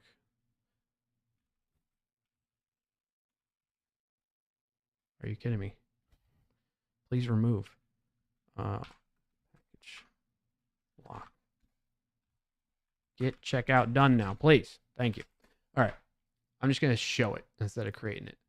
So in this case, I want what we call secure at inception scan. So this is the first hook I want to set up. And the idea behind this is I want to, while the model is working on a feature or adding code or something to my project, I want to make sure that it's never introducing vulnerabilities in the code that it's writing for that purpose or adding dependencies that have vulnerabilities in it. And so that's where we have what's like this concept of secure at inception, meaning the AI is incepting the feature, the code that it's writing, or the dependencies it's going to add to depend upon. So as a result of that, I have to have a hook around this. And this is, again, coming from that Sneak Studio recipes here. And so what ends up happening is it's just keying off of the different file types because Sneak supports many different programming languages and ecosystems. So it's making sure that whenever a file changes or is created with that type of extension, that it will then proceed to use the Sneak CLI and MCP server and tooling to check those changes while the model is working on it. Okay. And in order to set up that hook, again, as we saw in the slide configuration, I have a pre-tool use. We'll talk about that in a second, but it's post-tool use. So anytime we're going to use a matcher of edit or write. So anytime a file is edited or written to a new file, we're going to run the command, and we're going to run this Sneak SAI, secure at exception scan script. It's as simple as that. Okay. And then you need the contents of the script. But again, this is something where you can just either copy it directly from that Studio recipes repository that we have or run the installer that we have that puts this in place. So to show that kind of happening in action, let's load up Claude again.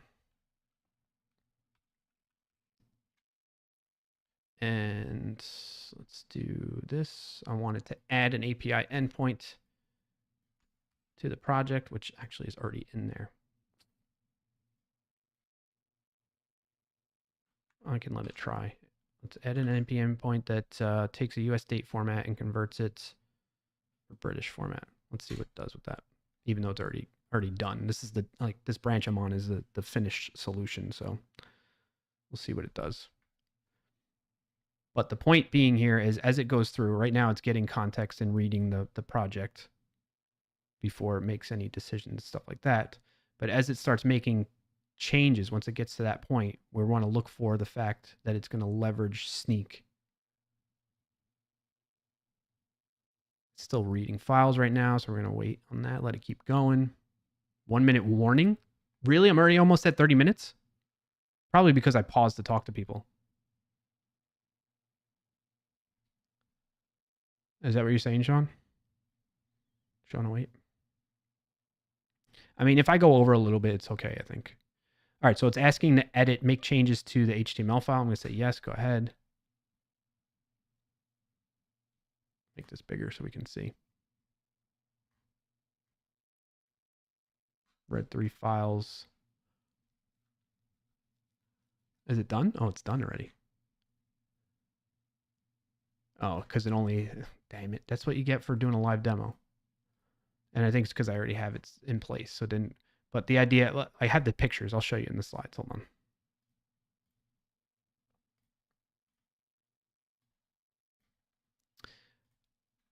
So here's the post tool use that we want to be looking for as a result of this. Shows, and this is the thing where I need to learn personally, and maybe somebody watching right now knows how to better to do this with Claude Code in the terminal. But like it feels like a black box to me. And so, yes, it's helpful to see that it did two post tool use hooks ran, but it doesn't give me more details on like what exactly happened when it did those, which is kind of, for demonstration purposes, a struggle, but you get the idea. So we know that some tool ran. I'm telling you, trust me, bro, like it ran Sneak. But in addition to that, when it was done and it felt like its edits were complete, it knew to go in and check all those changes with Sneak. And that's where it asked me to get permission to run this tool as well, the Sneak tool code scan. In addition to that, I mentioned how there's a pre-commit. Now, The one caveat, or not caveat to this, but the one thing where you don't really need to do this in your AI environment, you really could be, if you didn't know already, if you come from an engineering background, you're familiar with Git and Git hooks that are built into that technology. You could use pre-commit hooks with Git that can make sure that the model and the AI tools you're using doesn't commit anything nasty that you don't want in there, or it runs tests before it actually executes the commit, stuff like that. Those things that you have hard rules on, you can actually implement there. But let's say you're not familiar with that, you don't want to go that route, you can still set pre-commit hooks via Claude Code hook or your whatever AI tool you're using in Harness that's there. You can set up hook in a similar fashion. As you can see here from the output, I asked it to do that same prompt, knowing that one of the dependencies that I had in there has a vulnerability in it that's known to Sneak, and Sneak reported that before the model tried to commit those changes for that branch. And we could see the error message right there for that. And so that's an example of a pre-commit AI hook working in Claude Code there. Okay, moving on. This right here, when you're wondering which one do you actually need based on different scenarios, you're going to ask yourself these 4 questions in order. Number 1, must it never be violated? If that's the case, it should be a hook. Number 2, are you trying to connect to an external system? If yes, it's an MCP. Number 3, is it a multi-step procedure or a specialized knowledge you're going to be reusing over and over again? Then it's a skill. And number 4, is it some type of always on type of context, like styles, naming conventions, that sort of thing? Make a rules file for it. Now, most people tend to skip straight to question 4 there and cram everything into the rules file, but that's exactly why their AI tools feel like they're lacking and not working up to their full potential. And here's what it looks like when you use all 4 together, which you've kind of seen happen throughout this whole presentation, okay? We first have a real production stack that's using all 4 layers. And the first part of that is the rules I give it to persist context, right? Format on save, block force push. You tell it that in the rules, you can, and you want to gate pushes on sneak tests. Or sorry, the hooks. We're talking about the hooks. Why do I have rules first? Rules give you context. Skills give you procedures. Why do I have this in order in the way I wrote it? Oh, on the right-hand side. Rules are going to give you persistent context. Skills give you procedures. MCP gives you reach, and hooks give you guardrails. If you remember nothing else from this slide, though, skills plus MCP is where the real magic lives in this. You watched it today when I was talking about the MCP example with Claude, live vulnerability data from the Sneak MCP server, and then the Sneak fix skill taught it what the remediation playbook should be. So together, the AI pulls in a real vulnerability. It then picks the safe fix for it, verifies it, and writes the PR for that. Now, a quick recap before we close things out. 3 things to remember. 1, the 4 pieces in plain English are rules or guidelines, skills or workflows, hooks or constraints, MCPs are connectors. Number 2, soft versus hard constraints. Anything that must happen every time belongs in a hook, not a rules file. I can't emphasize enough. That one shift will save you from a real bad day. And then number 3, they all stack together. The best setups use all 4, and skills plus MCP is the killer combo there. Now, before I give you all homework, those of you watching at home right now, here's where everything lives. You can go check it out. Some docs, agents.md. I didn't realize .md is a top level domain. That's real, so that's why I put HTTPS in front of it there, as you can see. Oops, go back. Let's take a snapshot of that. And here's your homework. You don't need to go and overhaul your entire setup right away. If you want to, feel free to go do that. But I suggest pick the one thing that's annoyed you the most this week. Have you been retyping the same prompt over and over again? Turn it into a skill. Is the AI model in Harness doing things you don't want it to do and you want to block it from doing that? Create a hook out of it. Do you need to go get live data from somewhere? Look for an MCP server that supports that, like a PostgreSQL MCP server or something to that effect. And do you have consistent preferences of your tech stack that you're using, your naming conventions, that type of thing? Go ahead and turn that into a rules file. Add the right tool for that one job. That's the whole game with these. And that's it. Thank you.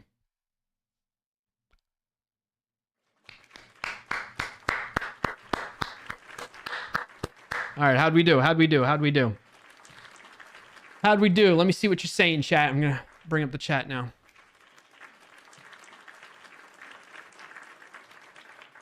Sniped you? I was gonna use that terminal. What'd you all think? Honest feedback, honest feedback. A few minutes over, but that's fine. Okay, appreciate it. What else did I miss in chat?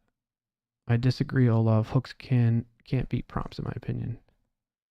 In my experience, all of those can be used as prompts. I mean, they're prompts with extra steps. You're talking about hooks?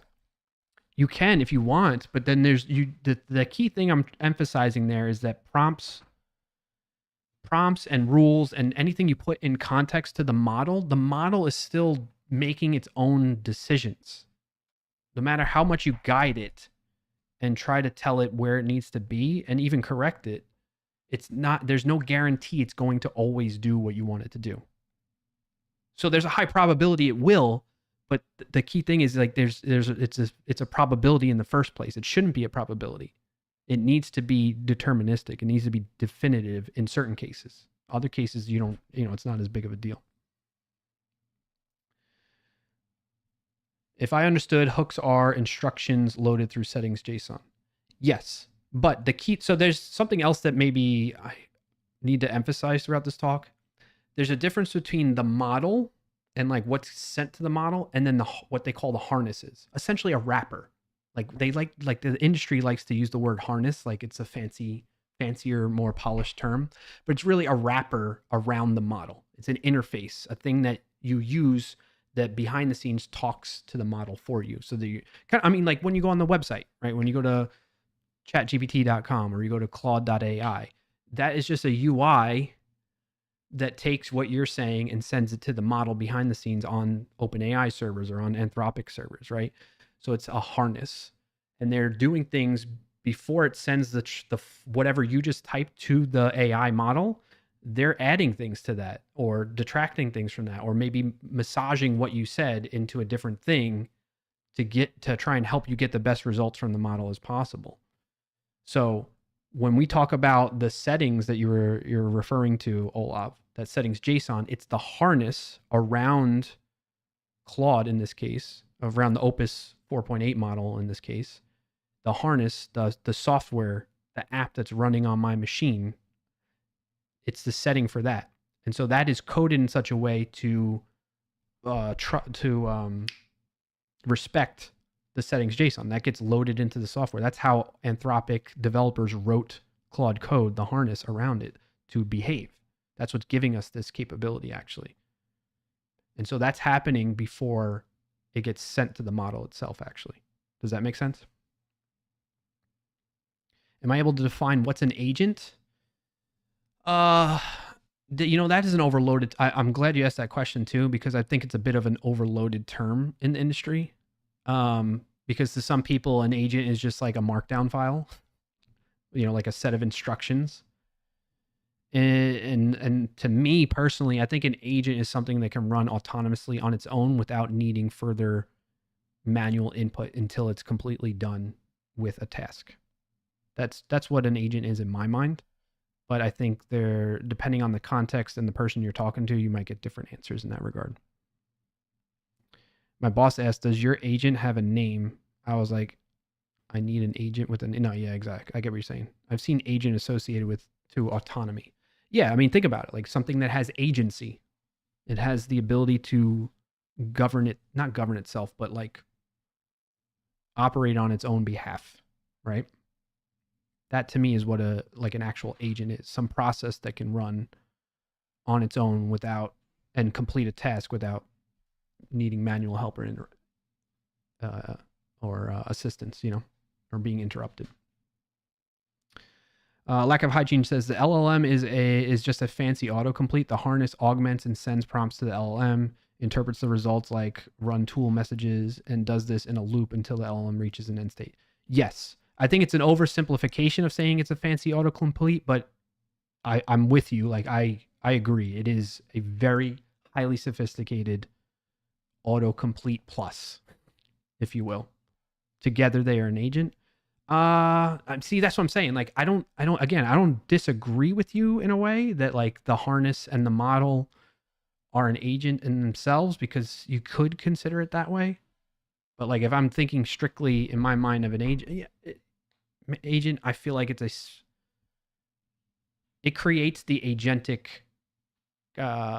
behavior is the best way I kind of view it.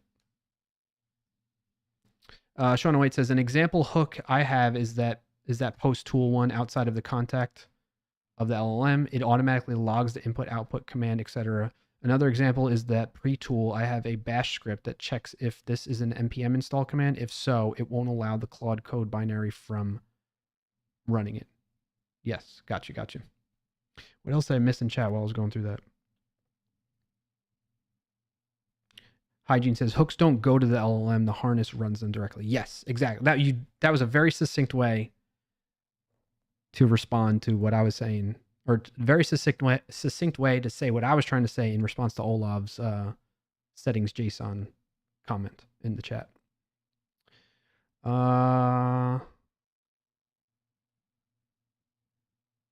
Trust me, bro, Clark. Yeah. Shauna White says you could have your post hook tool log something and then look at the logs. People generally read from the top down. So maybe update section 8 to change the order, or maybe make it a pyramid shape. Let me go back to that. It said section 8. This one right here. Yeah. I know. That's what I'm saying. Like on the right-hand side, when I'm talking about it from top to bottom, which is the right-hand side matches what I'm talking about, but the left-hand side doesn't. So I need to rearrange that, I think. I agree.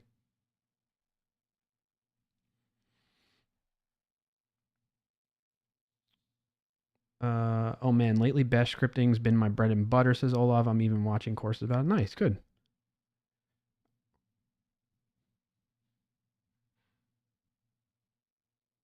The hook brings you back, John Popper, says Dylan.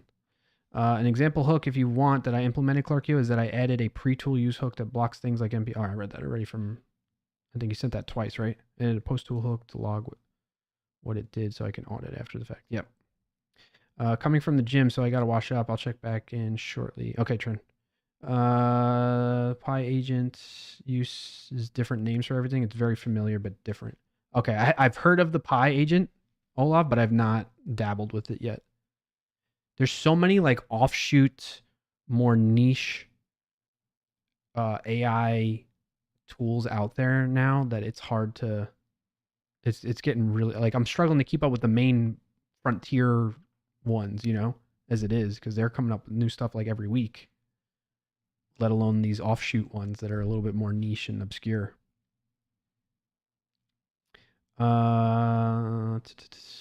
The output of the MCP will for sure use some tokens in that. The model needs to consume what it responds. Yes, that's a good point. Olaf says, anyone knows if using MCP? Oh yeah, there you go. You're responding to Olaf's question there. Hygiene says, an MCP server provides a set of pliers. The skill tells the LLM how to use which plier and when it's useful. Yes, I love that example. Where are my manners? Please forgive me. The Dylan tech. Carp is the Dylan in tech. An ad is about to start in 2 minutes on Twitch. Dylan says, I heard a really good analogy the other day that might be helpful. APIs are like railroad tracks. A developer has to know the source and destination and has to specifically build a track between the two to connect them. MCP gives AI an off-road vehicle so the road/tracks don't have to be built. Oh yeah, that's an interesting way to put it. I like that. Thanks for sharing, Dylan. Charizard says, W presentation. Thank you. That's awesome to hear. Welcome in everybody that joined in from earlier. Also says, I don't like Claude or Anthropic. Everything there is vendor locked. I've got immense beef. Fair enough. I understand that.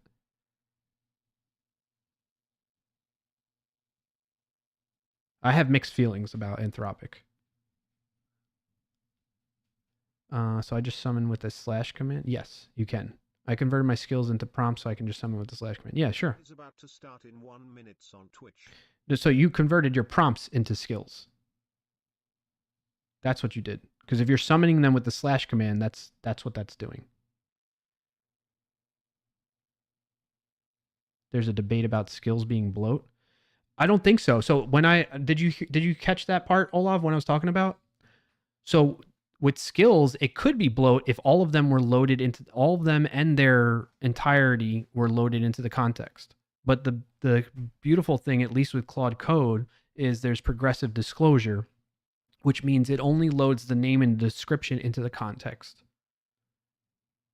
And then once the model and harness combination decides that skill needs to be leveraged for the purpose that it's, whatever it's working on, then it loads the rest of the resources along with that skill that go along with that skill into the context to start using it.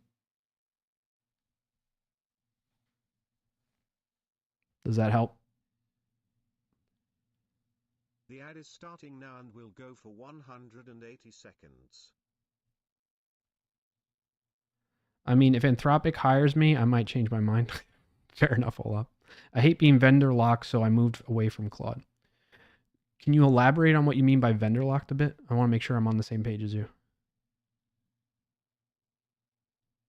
Olaf says, in my personal experience, agents love shell scripts. I've been using bash. Yeah, no, that makes sense. Sean White says, actually, technically, it's a Node script that does the check since it's all in Node, but yeah. Yeah, I was giving the example in case Olaf didn't see it the second time. Gotcha. I still need to try Chipotle AI. I heard some funny things about that too. Olaf says, I talked about slash commands, but I don't like those. I like it to be loaded when there's a demand without me having to trigger it. It can too. So in progressive disclosure, it can. So you don't have to, you have two options with skills in the way that they get triggered. You can manually trigger it with the slash command, or the model itself makes a decision by matching the description, the name and description of that skill along the line. If it's in the realm or of the context of the task that it's working on or the prompt that it's analyzing and processing, it will notice that. It will analyze. I don't know the exact flow, like the workflow it goes through, depending on the, and each harness, like Claude Code or Codex, probably handles this or has slightly different logic to approach this, but it will go and analyze what skills it has available to it, and do any of those skills have some correlation to the prompt or task that it's working on, and if so, it will check that further, right? And then once it makes a decision to use that skill, it can then loads all the resources then for that, right?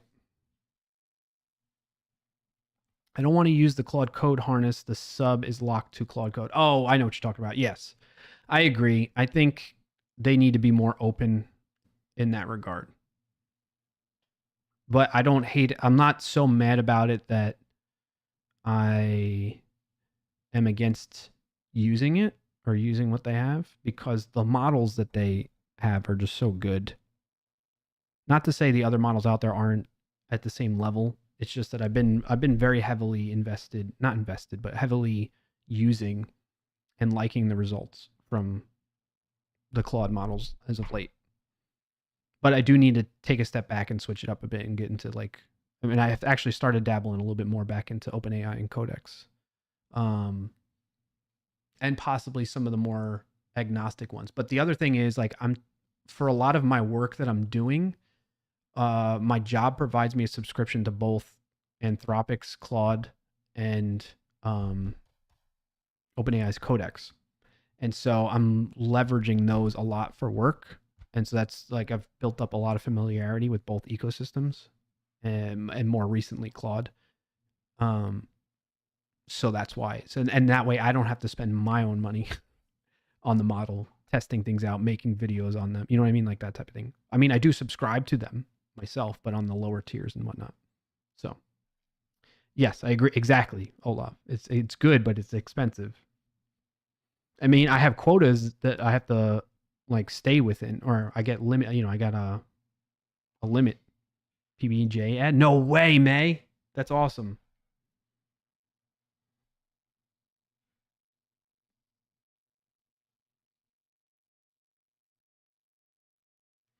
That's awesome. And compared to what it actually costs, it's cheap. Right. And it's still cheap now. It could get more and more expensive. All of them. I mentioned this like a few streams ago. We reached the turning point, the inflection point where all the AI companies, AI providers were subsidizing the cost of running their models or running other third-party models like Copilot when I was subscribing to that. That's so funny, May, that you got a PB&J ad. I love that. And I think it's only going to keep getting more and more expensive as time goes on.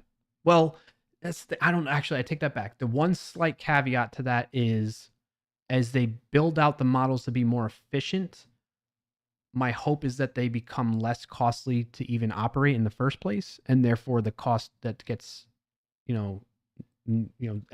as they start cutting back on subsidizing more, the true cost will go down. Hopefully, we'll see. Yes, exactly, Sean. That's the hope, but only time will tell. What else did I miss in chat here? Olaf says, I was using my harness with skills, then I just realized I could use context instead. Lack of hygiene says, the thing about MCP is, one, yes, all the MCP servers are loaded into context when you start a conversation. The more MCP servers and tools that you have, the larger that context will grow. Two, when the LLM instructs the harness to run an MCP call, the LLM instructs the harness to run an MCP call, the result will be fed back to the LLM, and that will consume more tokens. Yes, but that can often offset the tokens used to back and forth the same action through other tools and do so more reliably. Yes. Well, so yeah, I mean, overall, I say, so the two things that you need to, for context, if you're thinking about being fiscally responsible in terms of context and token usage with these AI extension points, hooks, skills, MCPs, rules, right? The two that are going to be the most costly to you are going to be definitely rules, number one, and then I'd say MCP, right? The more MCP tools you have, the more that's going to eat up your, especially if it gets executed, it's going to eat up your context. Skills doesn't as much. It's very minuscule, relatively speaking. It's still, they say it's on average like 100 tokens for each skill that you have. So if you have 100 skills and 100 tokens, that's 1,000 tokens of your context. And, like with Opus 4.8, you get what, like 300,000 or something like that. Or if you're using the 1 million context window, you get that too. So it's really, relatively speaking, it's small when it comes to skills. But MCP and rules can be very costly over a long session too. That's the other aspect of it. The other bit of advice I have everybody that's slightly unrelated to the talk, but to this topic we're talking about, is I've learned the hard way too, and I've seen other people talk about this, so I'm just reiterating or reinforcing this in case you have heard it before or have not. It's better to start a new chat session when you start getting stuck on things with the model, especially when you start seeing the results being degraded. Just stop doing that. Start a new session, give it just a minimal context for wherever you left off from the last session or chat session I'm talking about when I say that, and go from a clean slate like that, and you'll get better results. And I think it depends on the type of thing you're trying to accomplish. Will depend on like what's the timing or point where you need to cut bait and say, all right, that's it. This is not going in the direction I need it to go, and I need to start a new chat session with this model. I think it's just too much it depends answer on that one. All right, what else am I missing in chat so far? Appreciate everybody's comments. Hygiene says, one of the lesser used features of MCP is that you could provide prompts as a part of your MCP server. So it's almost another way to add skills across multiple machines. I didn't know about that either. Yeah. I've never created an MCP server. I've only used MCP servers. The ad was for Uncrustables. Nice, May. New session or compact. Yeah. So I've not used compact enough to really come up with a strong opinion on those, but it feels to me, so in a little bit that I've used the compact operation, it feels to me like it doesn't help a lot. It might have gotten better. Like it's been a few weeks since I've tried it or used it. So maybe it's gotten better since then, because everything's changing like daily. but I have not had that great of experience with using the compact command. New session has been much better.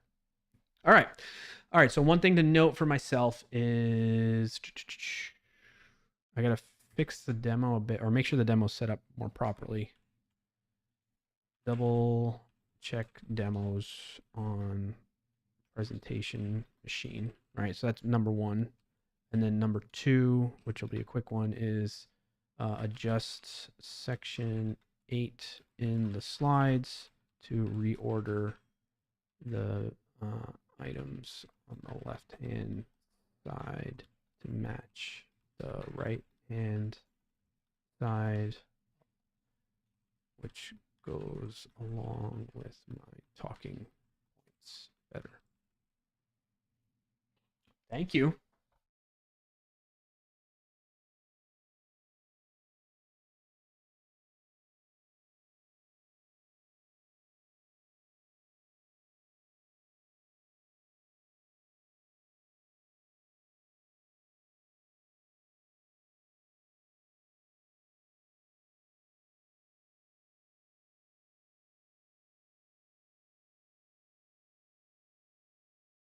All right, I got lunch, so we'll do a lunch break and play Words on Stream together.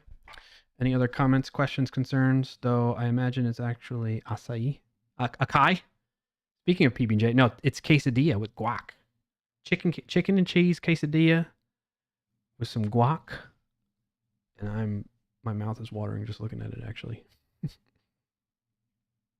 So overall, you can be honest with me. Like, do you think it was pretty good? It got the message across. You feel like you learned something. It was useful. Were there things that I didn't present well? Like, how was my presentation style too? Like, any feedback you have, I welcome it. I can take it. I'd rather get the bad feedback in now before I actually do it live in front of people, you know? I thought it was pretty good. I already watched your short YouTube video for it. Okay, yeah. Yep. Appreciate you watching that too, Sean. Thank you for that support, buddy.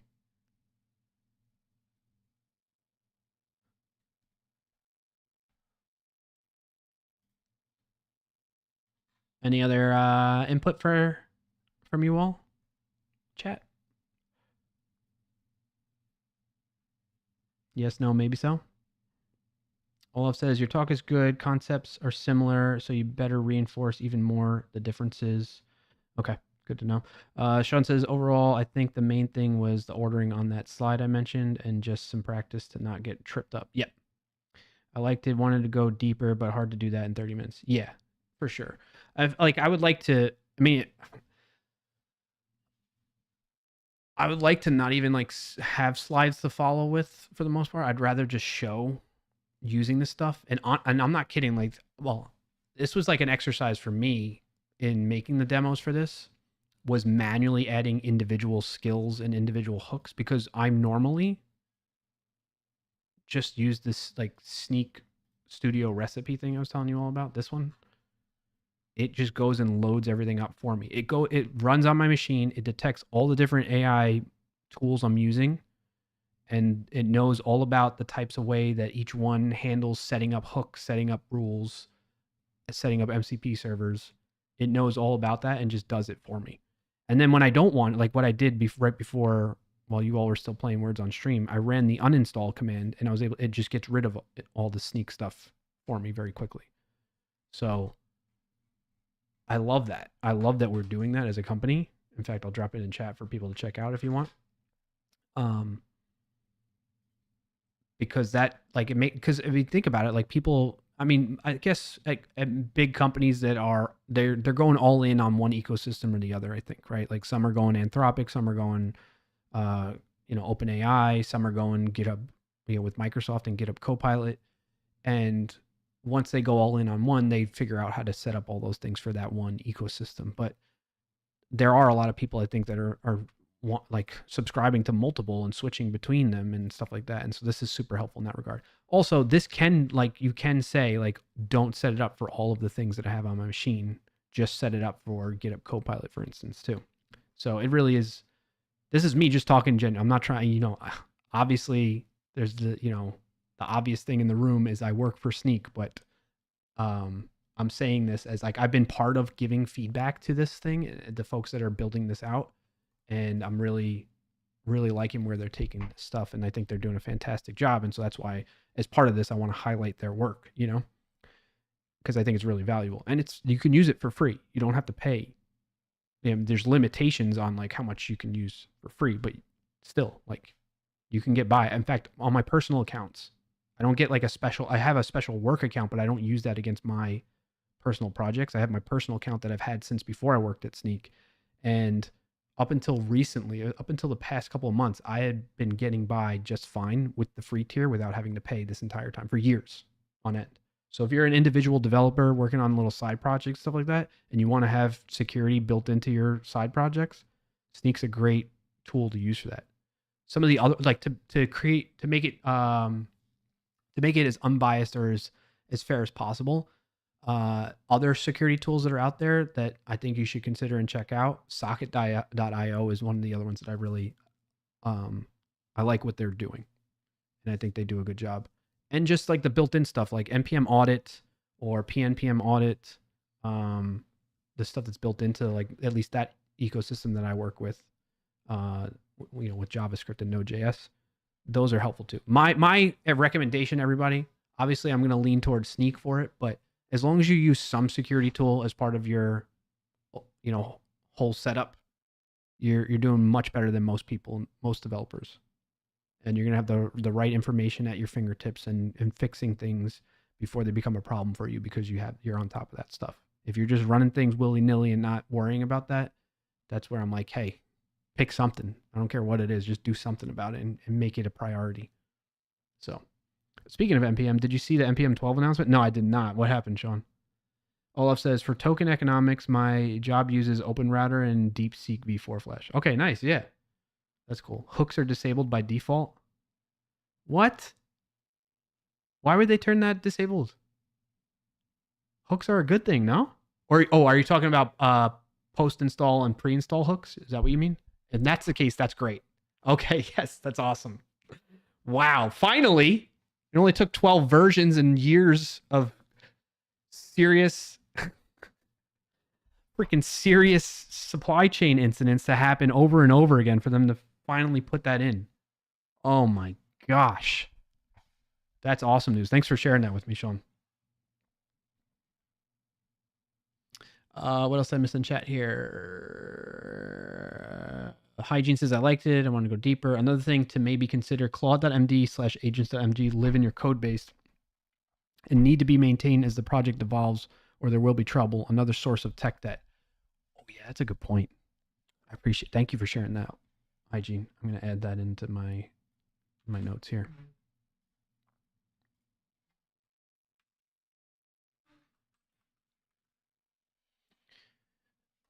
Yeah. Well, so one of the things that I'm learning through as part of this, building out this presentation and this content was, and going back to what we were talking about before, right? I don't like adding a ton of MCP servers and tools on my global setup and system for a number of reasons. One being the token economics we were talking about before, but two, like the more extensions I have, like even with VS Code, managing things that I have installed on my machine becomes so unwieldy, and you never know when one might become compromised, and then you're left, you're left vulnerable as a result. Okay. So I try my best. I'm not great about it, but I'm very at least conscious of how many things am I installing? Do I really need this thing globally, or can I restrict it to certain, situations, certain contexts, certain folders? And so as a result of that, getting back to where this all started, I'm noticing that I'm preferring setting up these things specific to projects rather than globally. That way it's limited to that scope of that project and not my entire user context, right? And, so that goes into the play of like the technical debt thing. Like the one downside of doing that, though, I think is maybe I have a common, rules file, a Claude MD or agents file that I am using in one project and it's specific. That way I put specific rules in there for that project, but there might be ones that are more global. I feel like, this has me leaning towards like those of you that remember that work in TypeScript, right? You can have like a main TypeScript file that you derive from, and then you can have like little offshoots that inherit from that are specific for like in a mono repo, right? Like I can have a main TS config file at the root of the mono repo, and then each sub project within that repo, I can have a scoped TS config, but it inherits from the main TS, the parent TS config in the root. I feel like we kind of need to do something like that, or a system like that for rules potentially.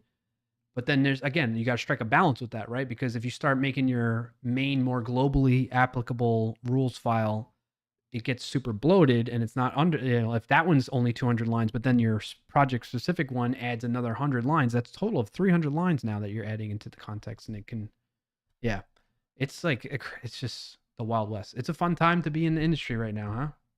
Fun and terrifying at the same time. All right, Sean, catch you when you get back. Yep, GitHub got compromised via VS Code plugin recently. Yeah, exactly.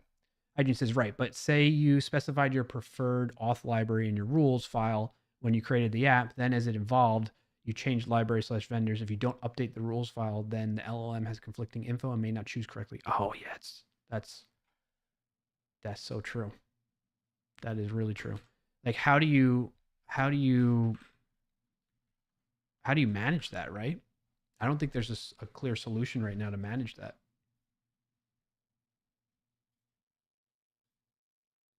I love that you brought that up. I'm going to try and incorporate that in the talk now. All right, let's play some WAS. Put the music back on.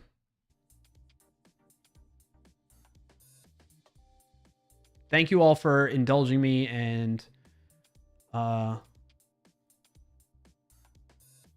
watching my presentation. I feel more confident now going into tomorrow. Thanks to you all.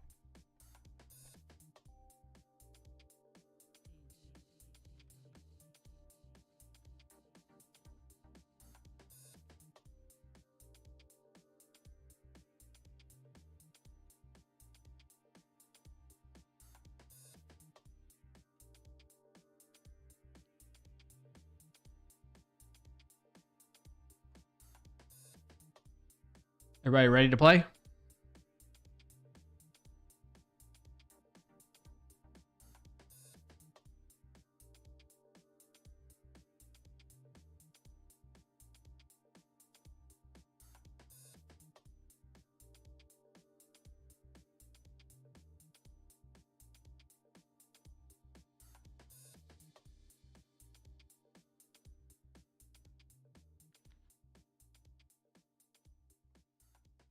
Check, check.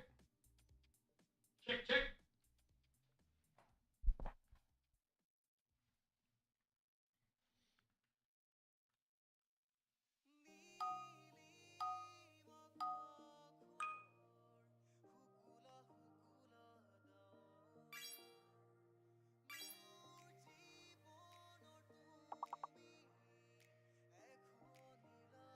Welcome in and thank Hey, you for Dolph. joining today, Good to see you, Dolph. Mermaid. Happy Friday.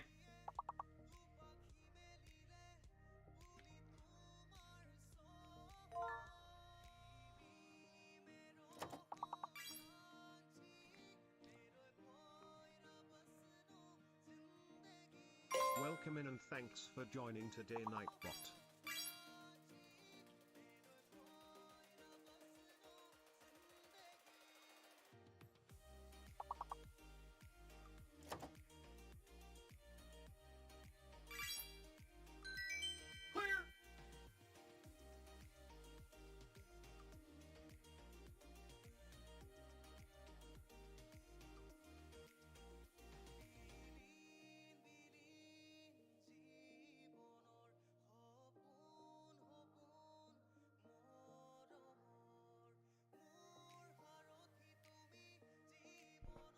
Oh, no worries, Dolph. Glad you can make it when you can.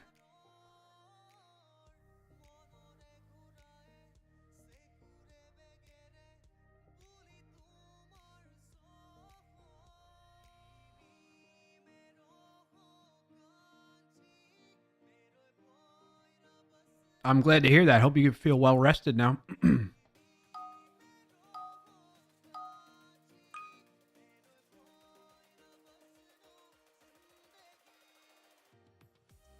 Sorry you lost the stream streak. All right, I'll be right back, chat.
Loser.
One more word. One more word.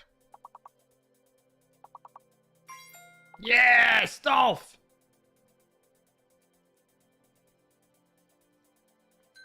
Ooh, close one.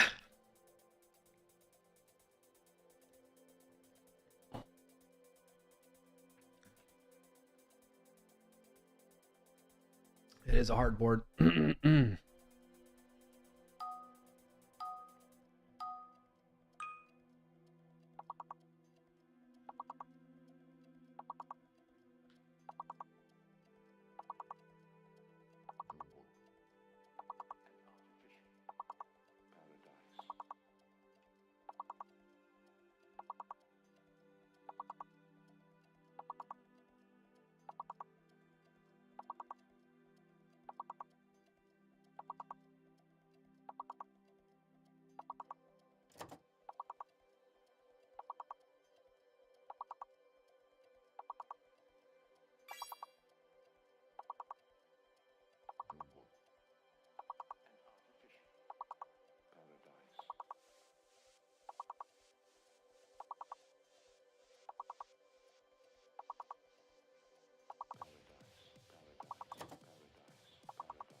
Didn't we try survive like so many times?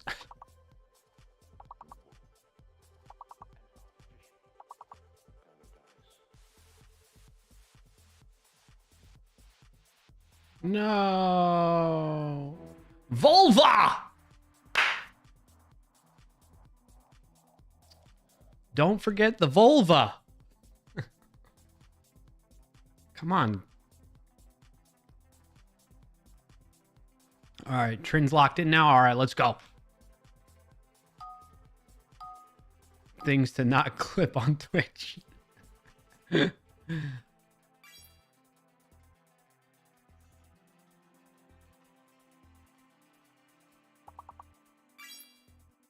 it. Rugmat bot, you need to...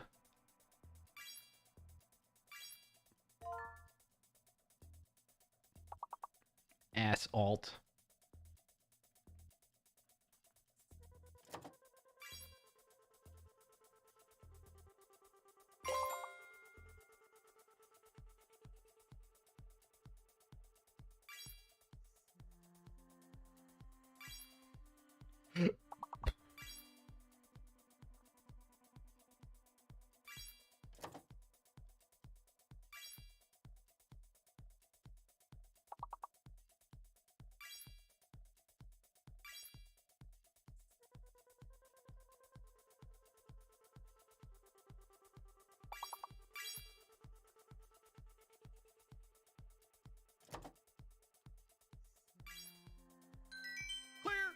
Clear!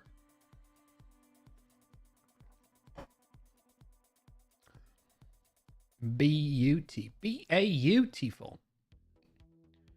It's a beaut.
Hmm.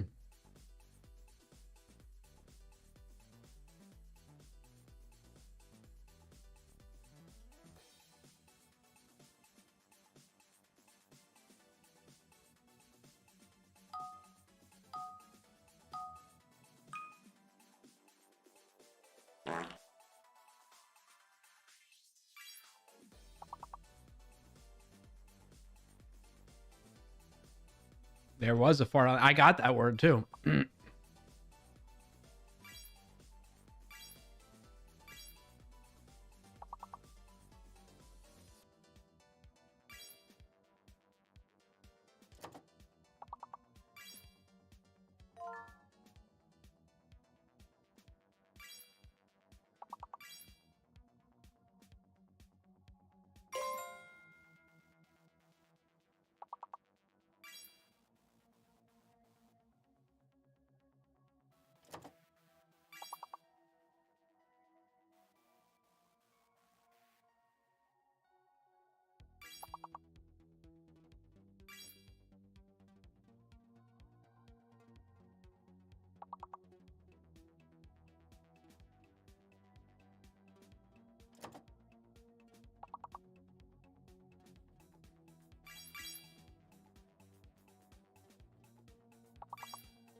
Beautiful. She's a beaut.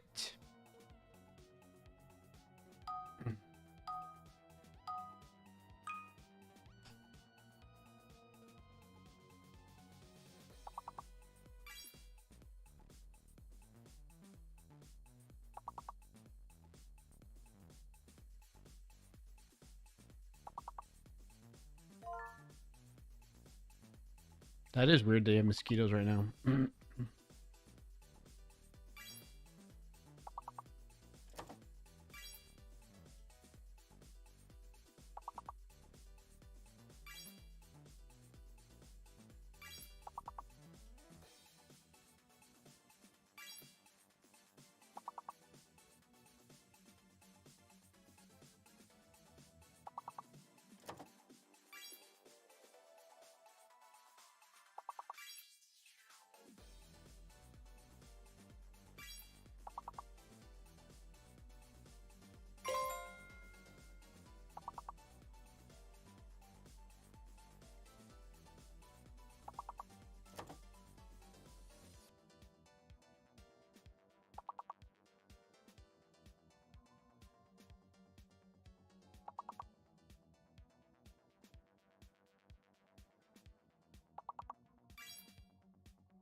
Nick Deving followed. Oh, hey Nick Deving, thanks for hitting that follow button. Thank you. Welcome in, Nick. Happy to have you here.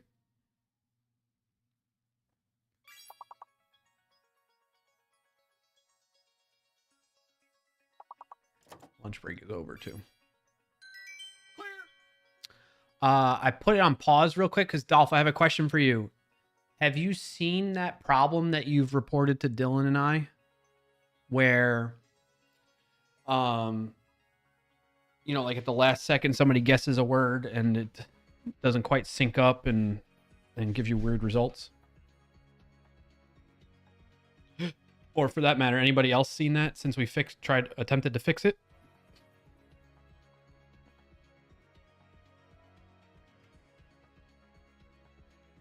Oh, I just thought you haven't seen it since. Sweet. Okay, that's good. I just thought of an idea with that Wasp Plus bot with the 4 right here with the flame. It made me think of NBA Jam. He's on fire. You saw it before but haven't seen it since? Okay, good to hear. Good to hear, Trent and Dolph. If it ever does come up again, let me know. Try to clip it and let me know. But I think we addressed it. I think we fixed the problem now. So, all right.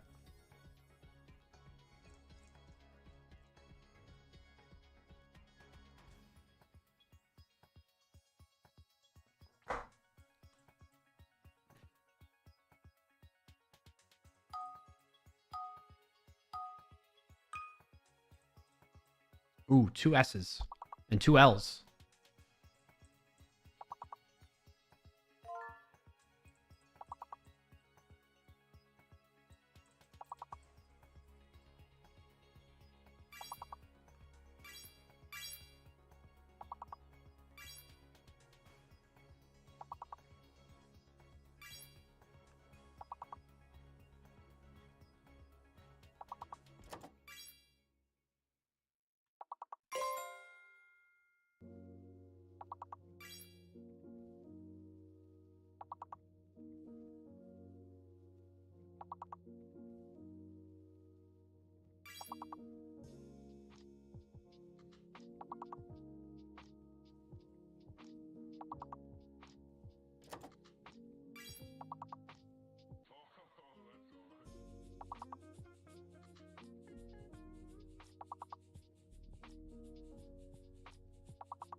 Does streamer have to update or is it automatic? What, the fix that we've put in place?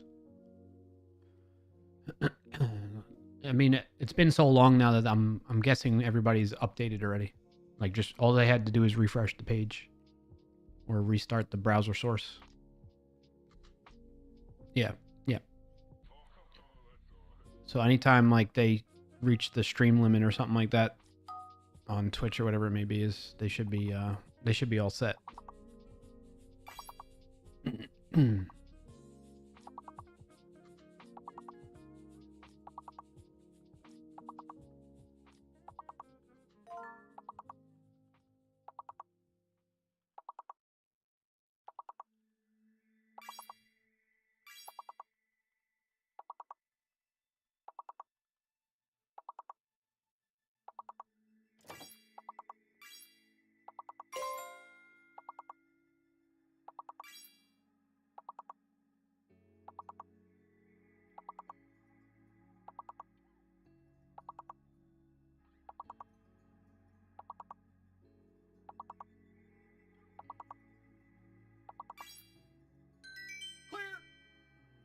That was a nice fast one.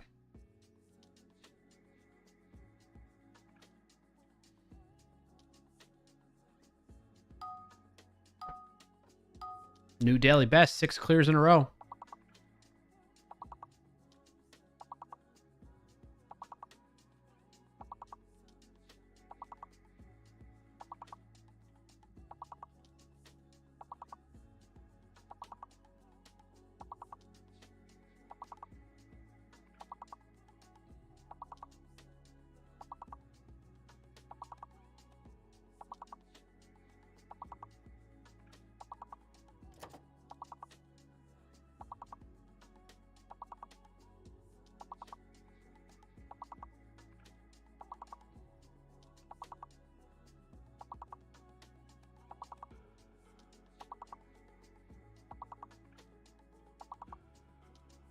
Welcome in and thanks for joining. Hey, Kirk. _.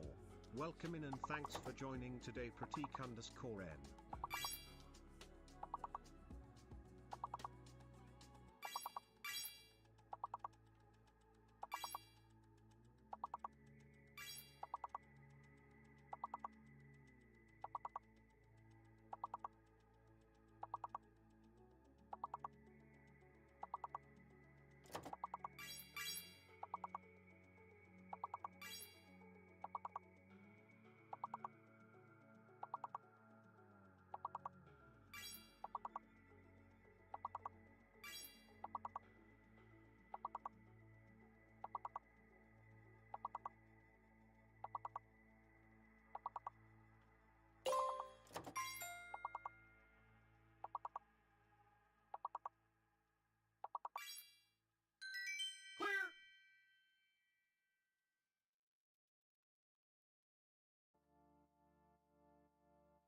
Double word and guest list is Slatty?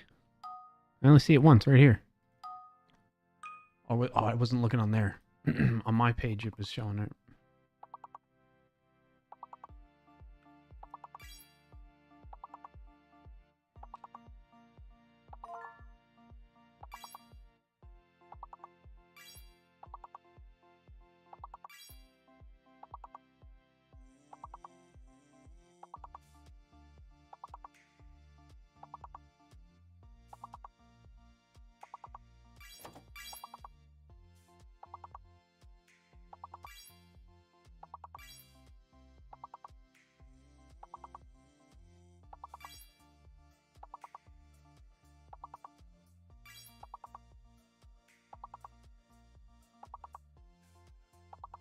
Hey, Pratik.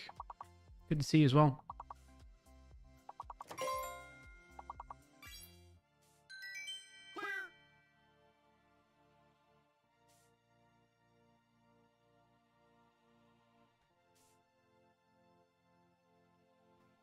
Be you.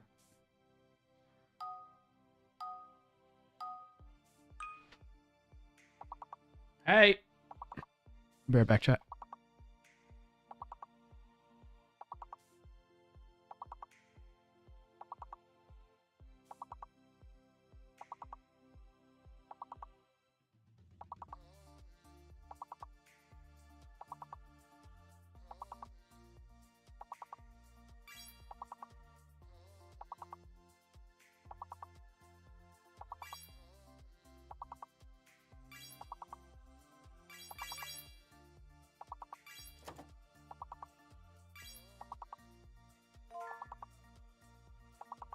Welcome in and thanks for joining today, Pass to Owl.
How we doing?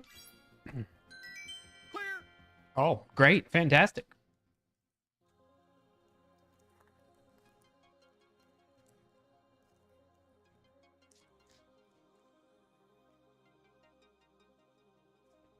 Ten boards in a row. New daily best.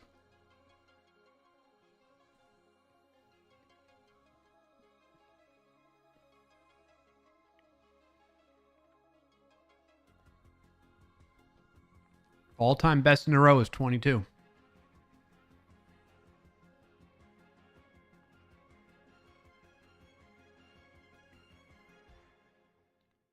Use the clears command, May. Toot toot.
Oh.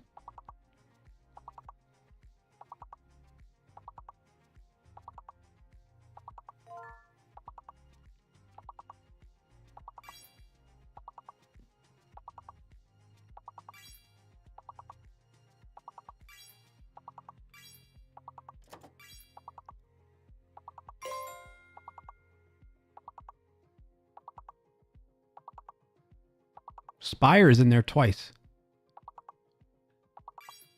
What the heck? Why is it in there twice? Clip it.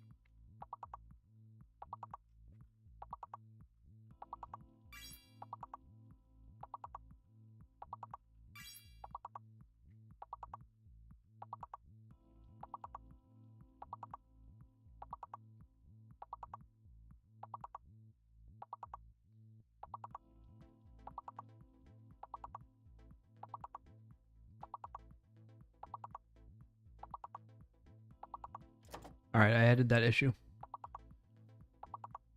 Let's see what it was.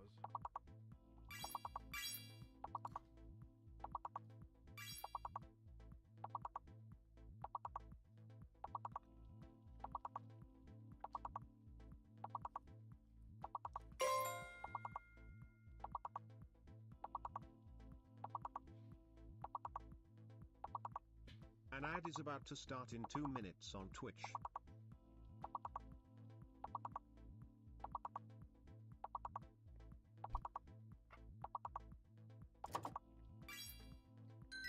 Clear.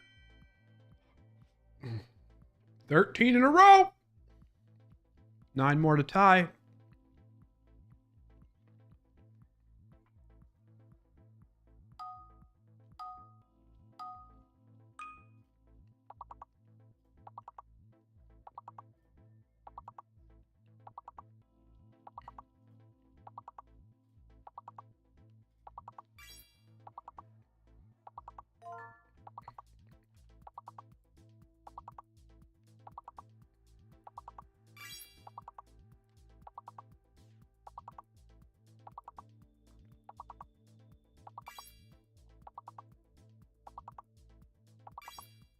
An ad is about to start in 1 minute on Twitch.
The ad is starting now and will go for 180 seconds.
Oh, now it's clear. You're gonna break the clear break. Oh, it was Crone. Best for today. 14. Good try, good try. We'll keep it rolling though.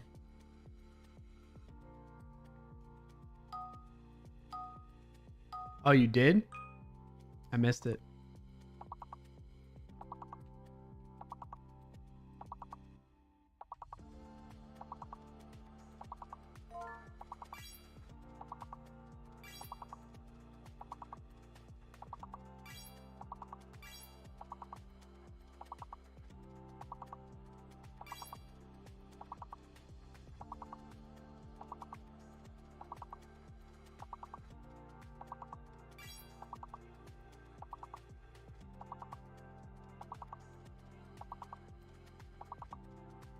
No RESR?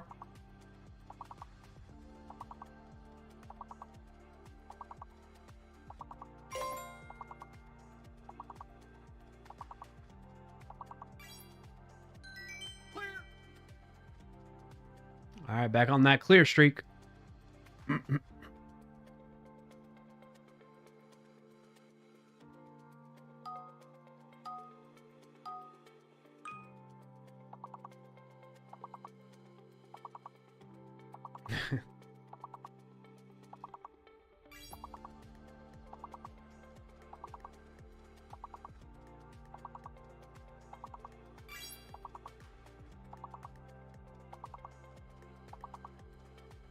Booty?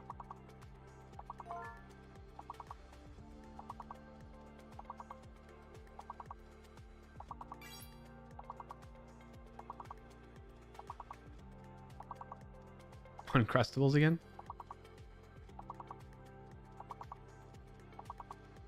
Shake your booty.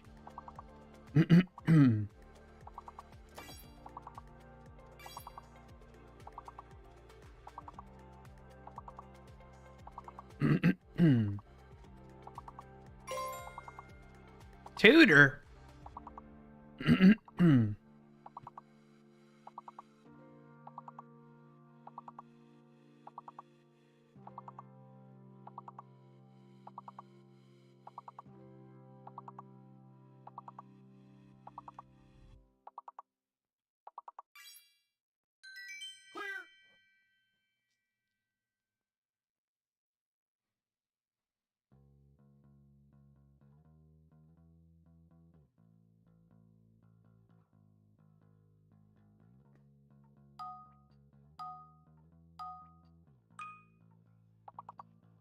Two Fs, two Fs.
What'd you clip, Pratik?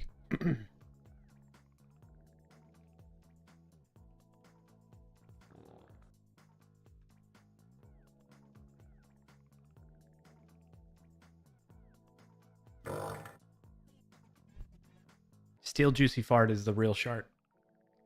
I think. Sounds like you're sitting on a steel bowl in a public restroom.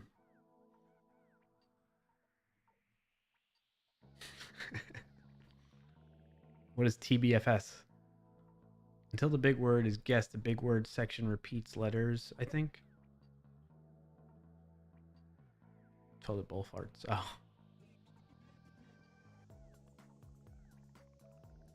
Until the big word is guessed, the big word section. So right below here, right? Repeats letters. I think one of the problems, yeah. To be frank, sucks. I think one of the problems with it, Pratik, that I need to, I think I have an open issue for it. I'll double check. It's like duplicating letters between the hidden letters and the overall letter. No worries, Trin. Overall letters numbers there.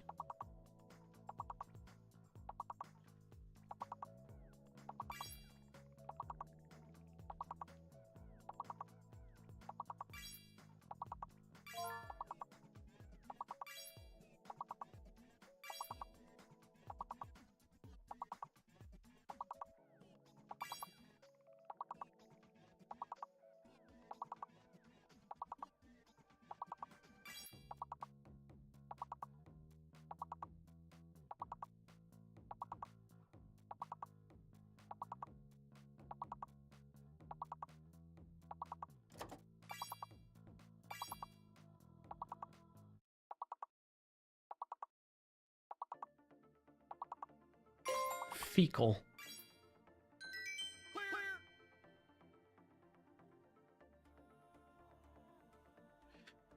You're hearing the double clear because there's one in the stream and then there's one that I have on my browser open off that's not being shared right now. That I'm playing off of right now.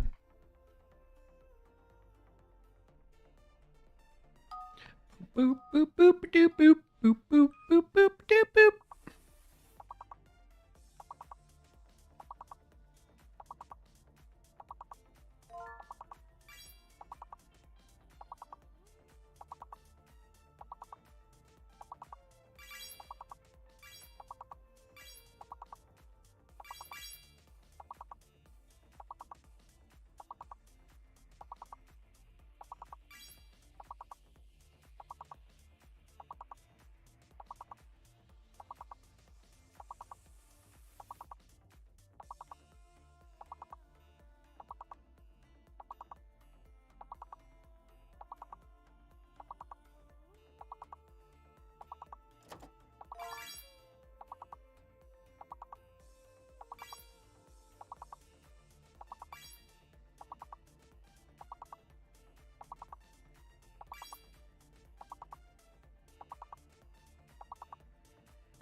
Hey Napoleon, what's in your pocket?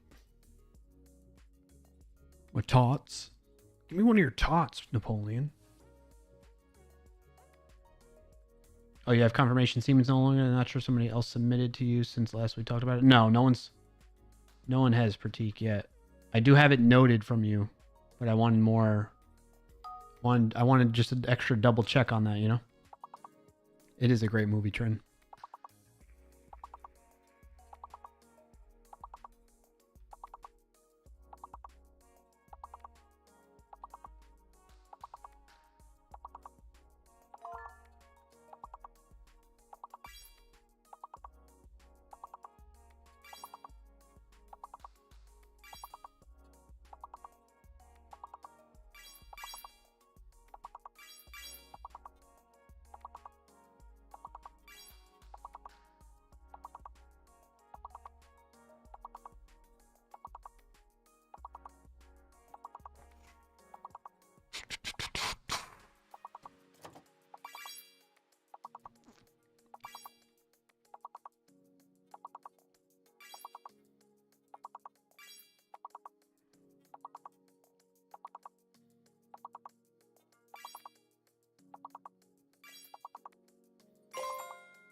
Eight board clears.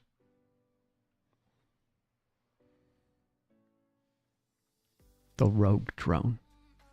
Watch out for the rogue drone.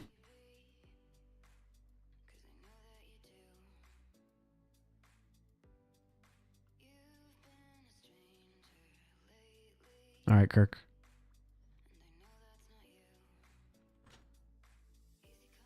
We got 8 in a row. We got to try and get 23. Oh, really, Dolph? Challenge accepted.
Escudo?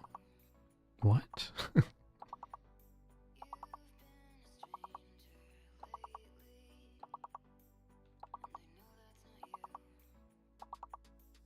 State currency formerly used in Portugal. Oh.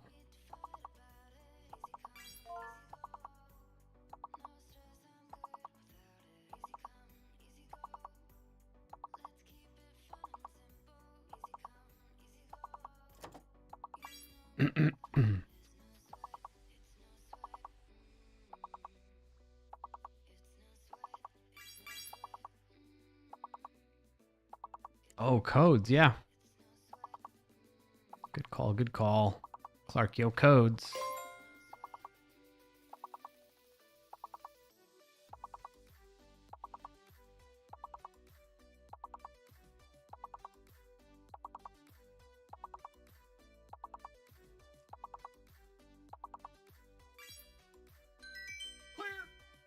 I don't know why I thought I was locked. I should have just guessed that. That's part of the thing that hurts me in points on the leaderboard, by the way. Just use up the bots.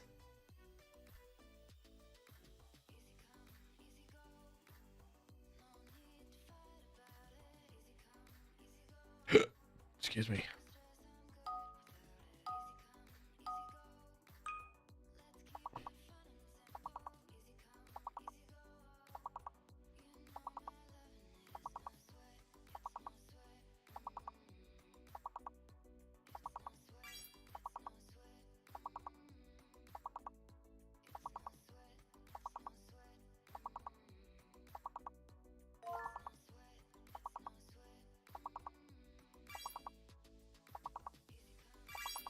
Let the pot.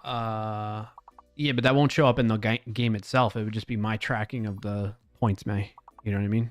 Although I'm not tracking the points right now. For individuals. That's not being stored in the database yet. But it will be. It will be.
Cones. It's the cones.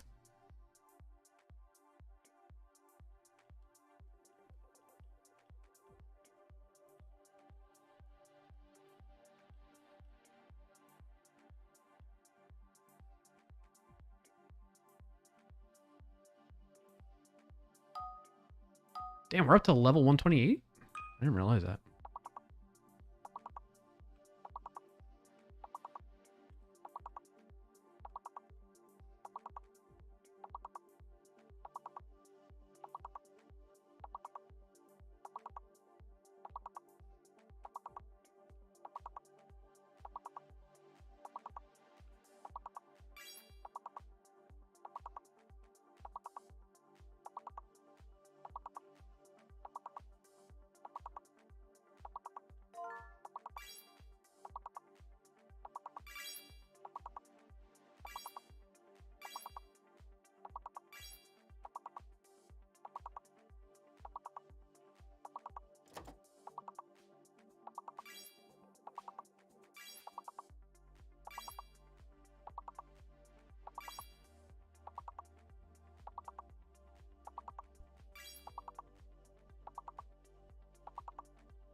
Welcome in and thanks for joining today 420 Cumwich.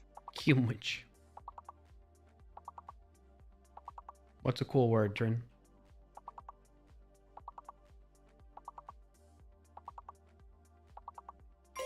Helps.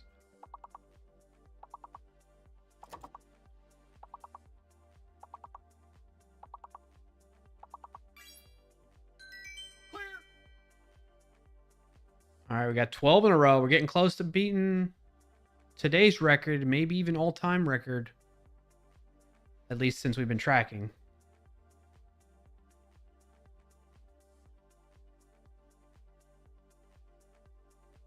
We're keeping track of clears this way, right? Today's best is 14 clears in a row. All-time best is 22. We got 10 more to tie. 10 more clears to tie.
Well done, well done.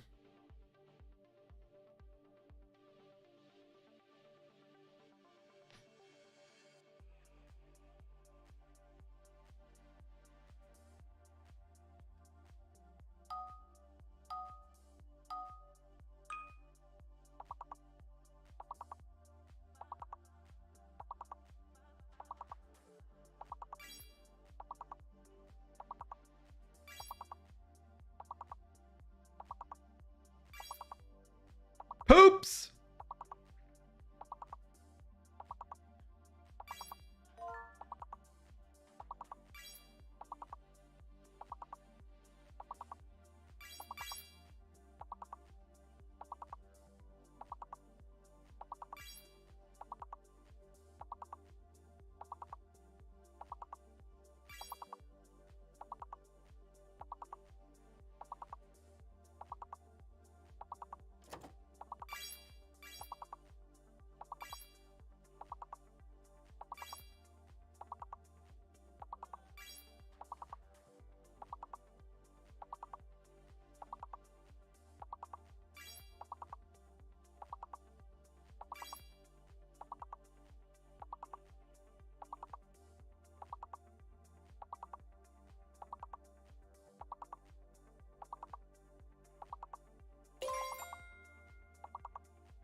All right, we tied with our best clears in a row today.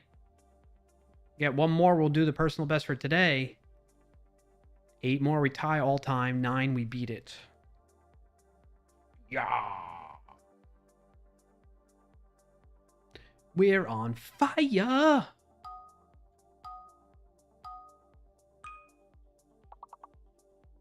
Double H, double H.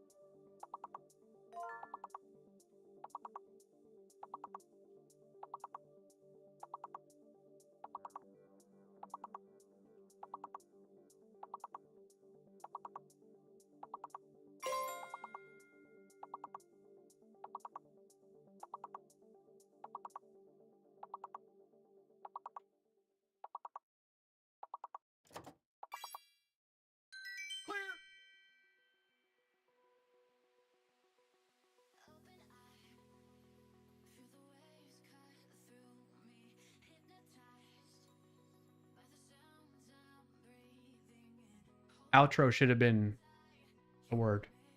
Just saying on that board. Such a small board, you could add one more word to it.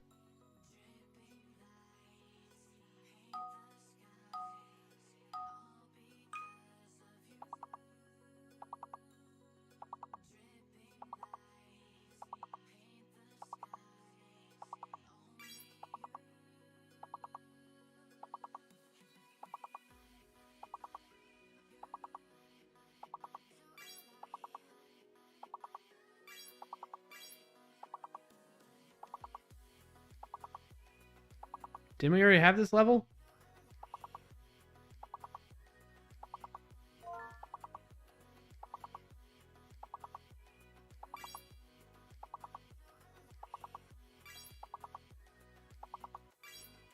I think we already had this one, right?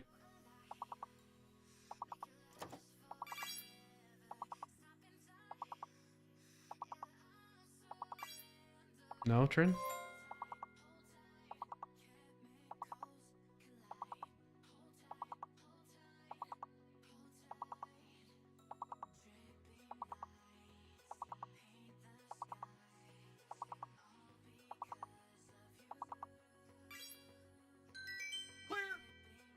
I got nothing on that one.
Did you see those definitions?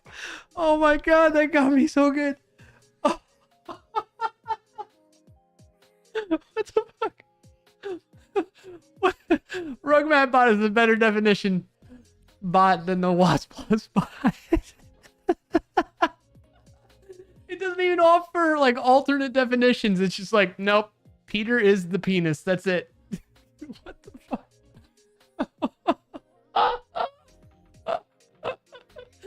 Like Rugmat bot at least has 5 different definitions. None of them anything to do with the penis. And the Wasp Plus bot just so like definitively was like, yeah, the definition of that one is penis.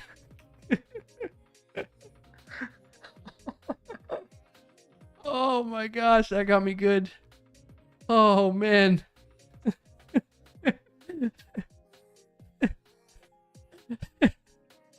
I know Kirk, it means to peter out. Oh my god. Oh, that's too good. Oh my god. Oh man. All right. Oh, my head hurts. My face hurts from laughing. Oh, that was a hard laugh.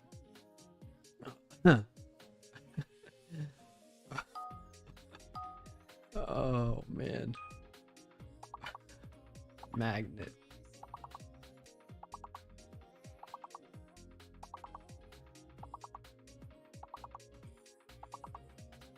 There's double E's.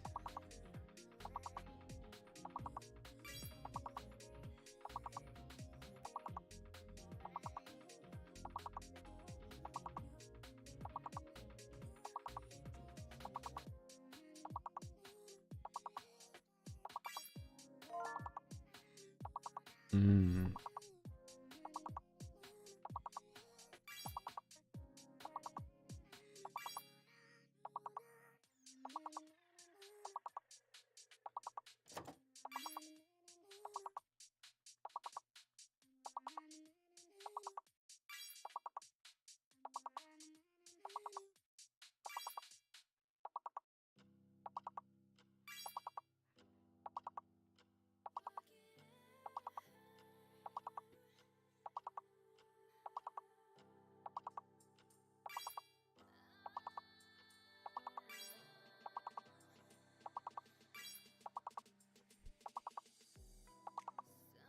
Oh, man. Oh, like it's just I know it's so stupid, but still like just it's just the like reversal, you know what I mean, of rug mat bot definition. It's just like this long thing, has a lot of options. And right, it would have been better if the wasp plus bot was after it. Oh man. I mean, I read the rug mat bot one first, and then I scrolled up and saw the wasp plus bot definition of Peter, and I was like, so I read it in that order, and I think that's why it really hit me. I was expecting it to be like what Kirk said, like to peter out, like a definition around that. But yeah. Oh man, that was a good hard laugh.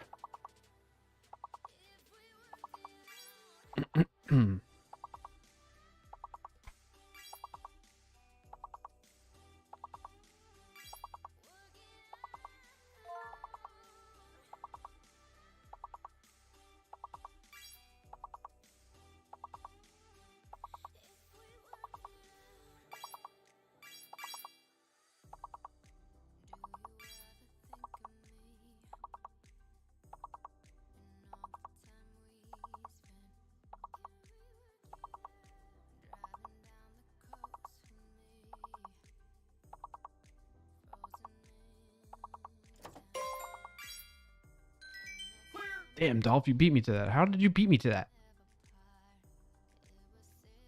19 clears in a row, chat. Oh boy. 3 more we tie, 4 more we beat our best record on the channel. Sniper, no sniping. Yeah, I don't understand. Like, I would feel like, do you have the mirror with chat link, please? Yes, yes. What's crazy is like, I'm the host of the game, so I should have like timing wise the quickest time. How am I on time? I'm all right. We'll play until we lose, and then I'll cut the stream.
Nice. 2 away from tying, 3 from beating. Personal best on the channel. Oh, baby. New daily best. Love to see it. Love to see it.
One more to tie, two more to beat it.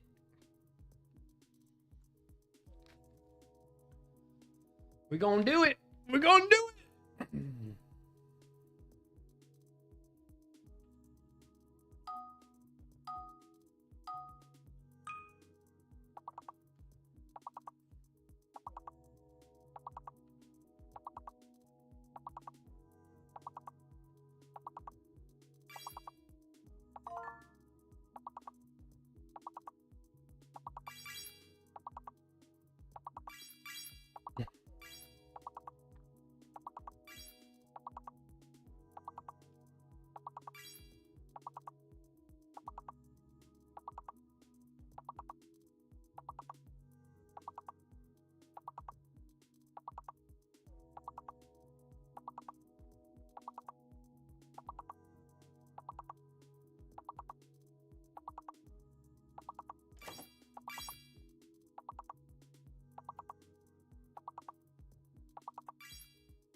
Critique. Critique.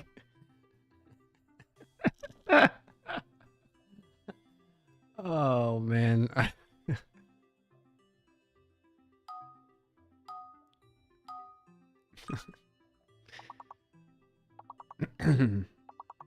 Hey, listen, I know in Australia they use that CU word all the time, right? Right, Dolph? They use the CU word all the time? See you next Tuesday. Yeah. It's funny. It's such a strongly felt vulgar word here in the culture of the United States, but elsewhere it's not. English language, man, and culture. It's so wild to me.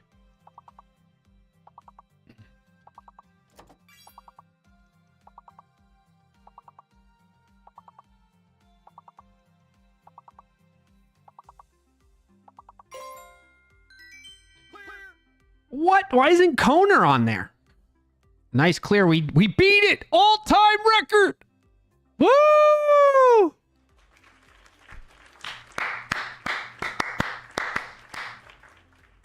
That's us. We're a team, chat. We did it. See how far we can take this streak.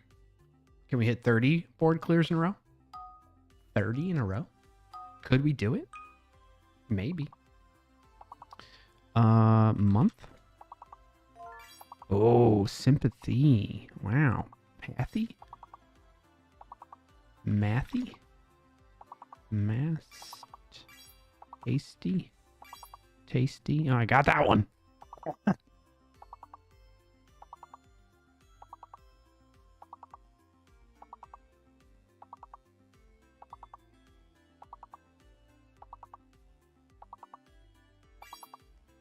Patsy.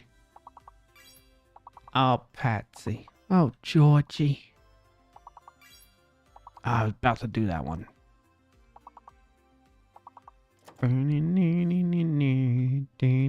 Alphabetically between maced and pasty.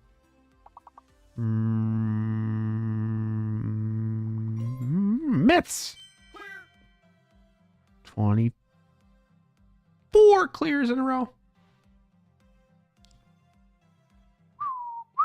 Congrats, team. Congrats, chat team. We did it. 24 in a row. Keep it rolling. Rolling, rolling, rolling, rolling. Hotel. Hotel? Woeful. Foul. Power. Powerful. Morful? More. Worryful. Whopper. Flower, Fowler, Owler. Owler? No? Bueller? Fry?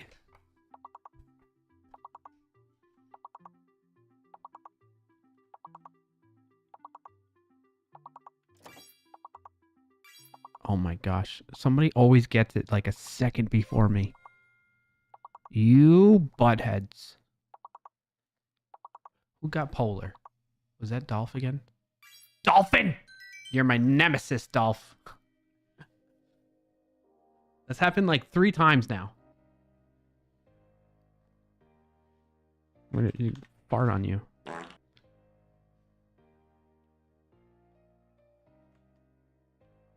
Fought in your general direction. One who propels a boat using a pole. It would have been funny. Can you imagine if it was just like the penis? Like, I should update it so that every definition it comes back with noun, the penis for every word you define. Peterer. Oh, I should have it do that. That'd be a good setting.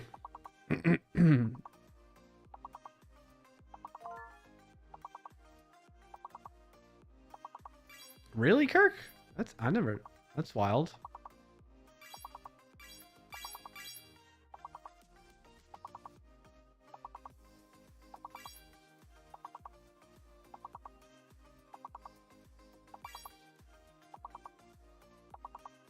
Yauman. Oh my gosh, wasn't there a yeoman? What was that tool?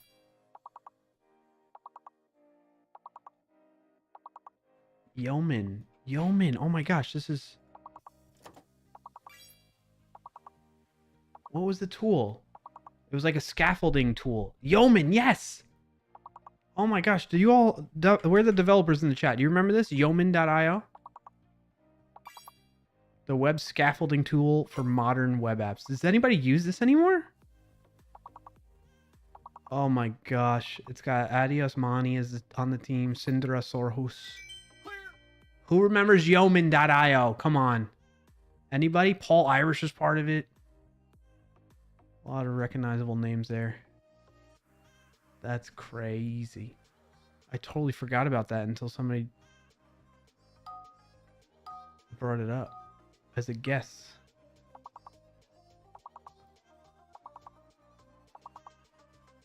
It's in the game as well, yeah. Yeah, we just had it on that board, Pratik. That's what made me think of it. I was like, oh my gosh, I forgot about that. I haven't used that in years.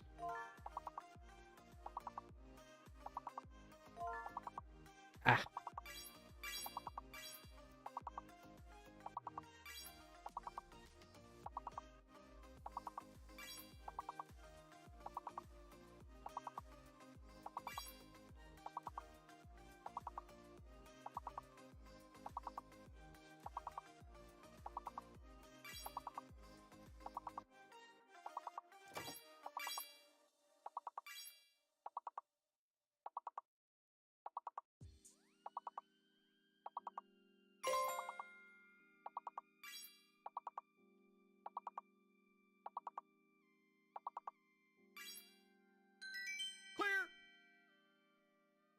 There's still a college basketball team called the Cagers from that name for basketball players less than the 1920s. Really?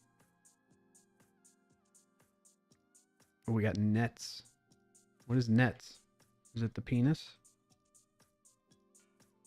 The amount remaining after expenses are deducted and profit. Oh, no definition for Nets found. Rugmat bot. See, look at it's good to have 2 bots doing definitions. You see? If you missed it, they played in cages, not out of bounds rule before 19. Oh, really? I didn't know that.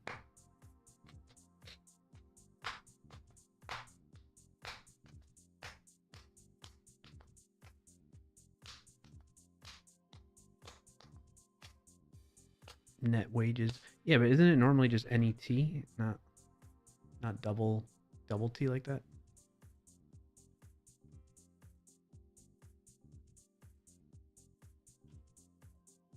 How many clears in a row is that now? 27. Can we reach 30? I think so.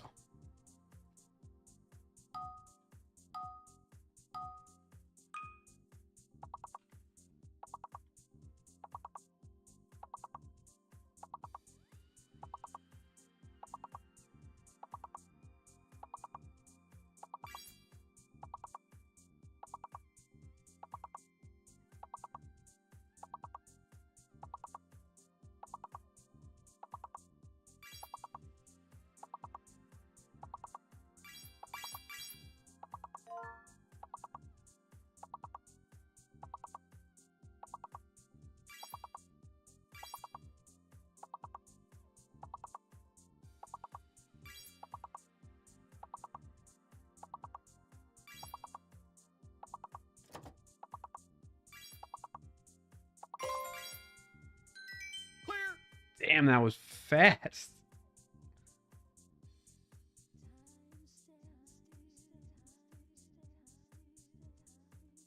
Easy, easy, Dolph.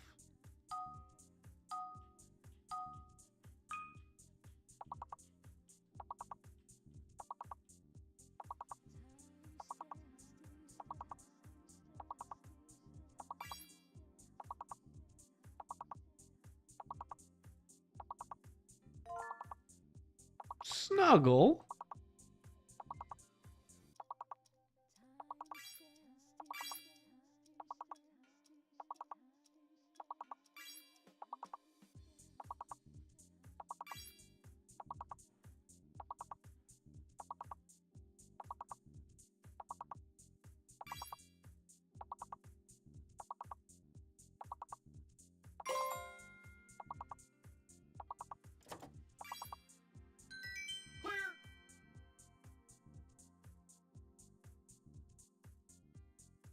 One more clear for 30 in a row.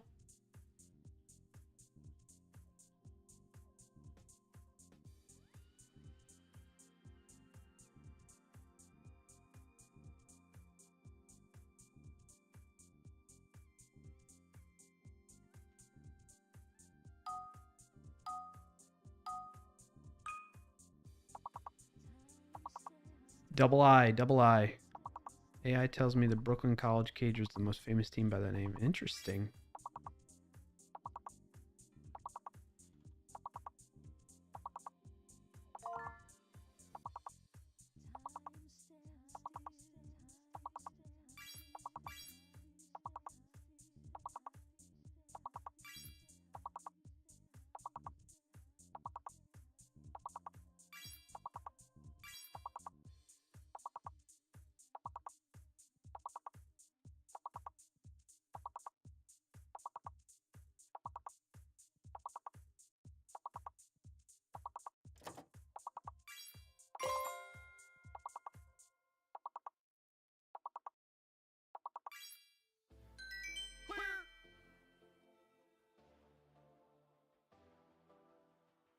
Well done, team.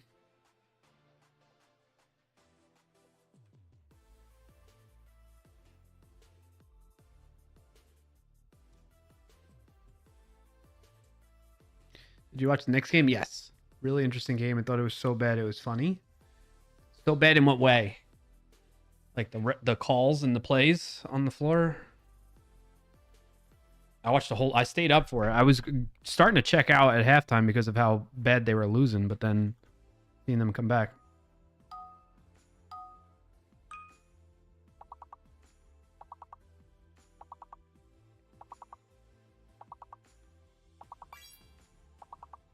That last second shot by Brunson was absurd, but it was saved by some miracle. Yeah.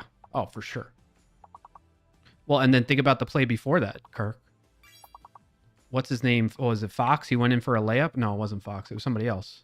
Went in for a layup when he could have just dribbled the ball out and killed more time.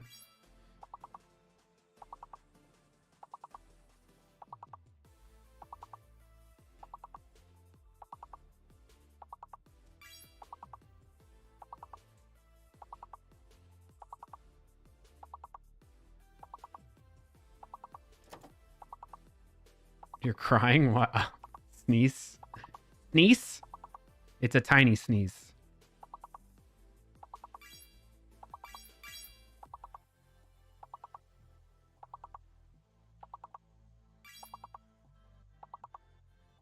What do you say when somebody sneezes? Bless. Bless you.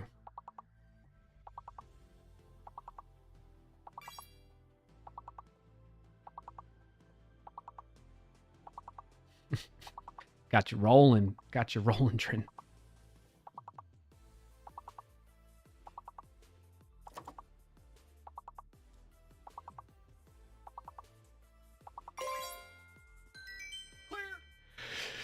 Oh, dang, level 228. Schneesh, schneich, shents. All right, we gonna go for 40 clears in a row. I need time. I need to practice my talk another time though.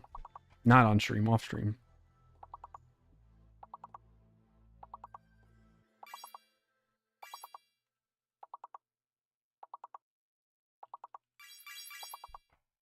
Biz. Biz he is.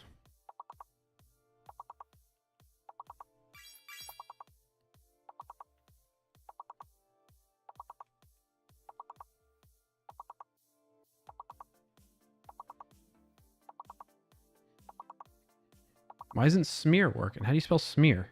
Is it S-M-E-A-R? Is that why? Yep. I think it is.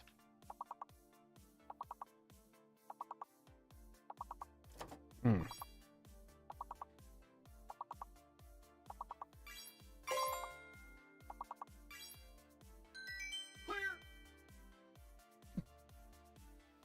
Yep. S-M-E-A-R.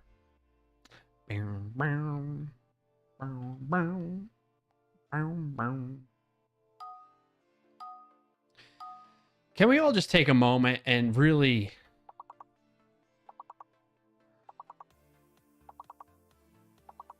just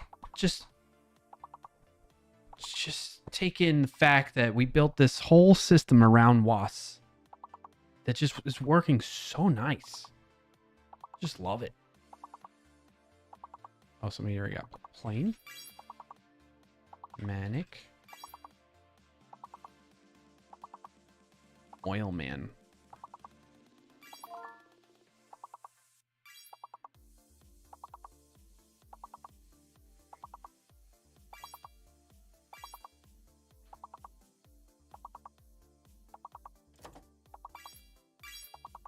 An ad Oil about to can. start in 2 minutes on Twitch.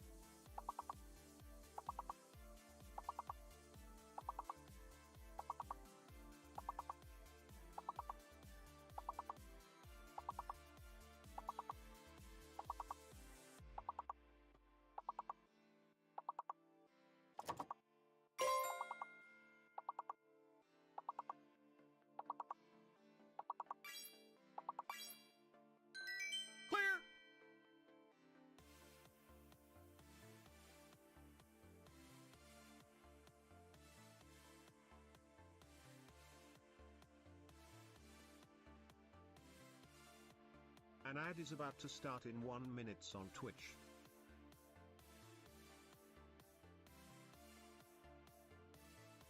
In underscore Trin underscore sick wants you to hydrate. Thank you, Trin.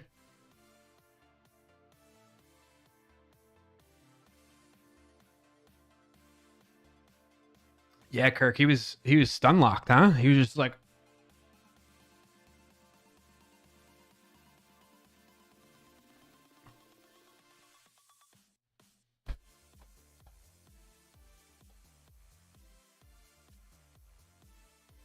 no lip reading necessary, yeah.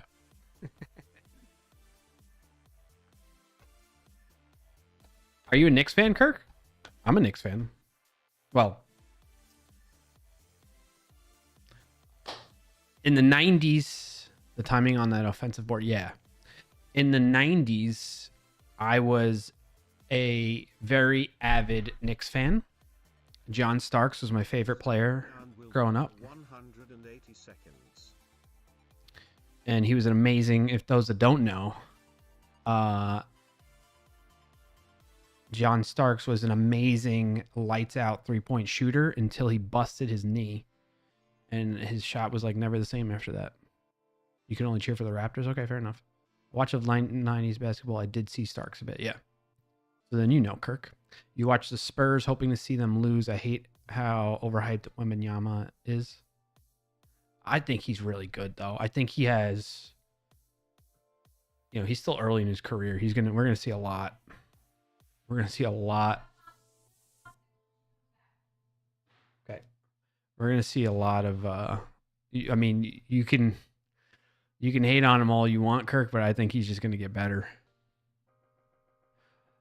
But let me put it this way. So I used to be a very avid NBA fan, especially in the 90s growing up.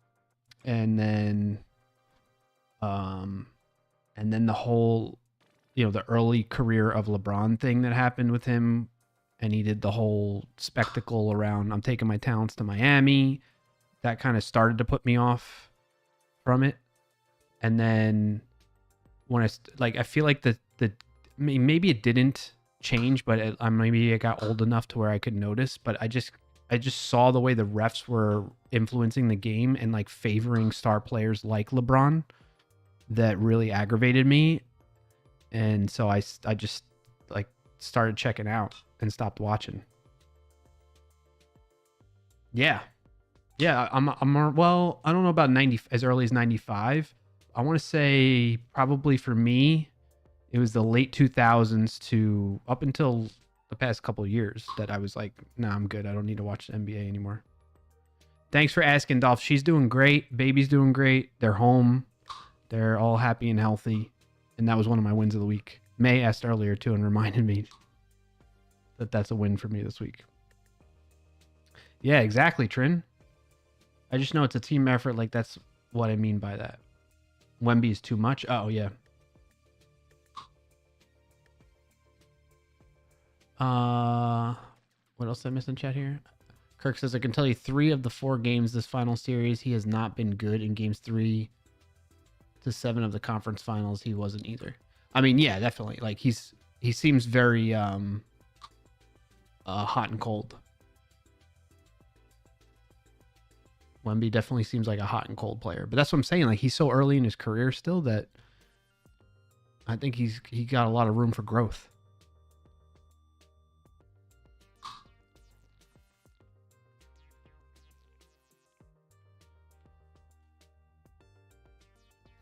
But yeah, I'm with you, Kirk. There was a long stretch. It was at least a decade where I was like, I'm done watching NBA anymore. I'm not supporting it.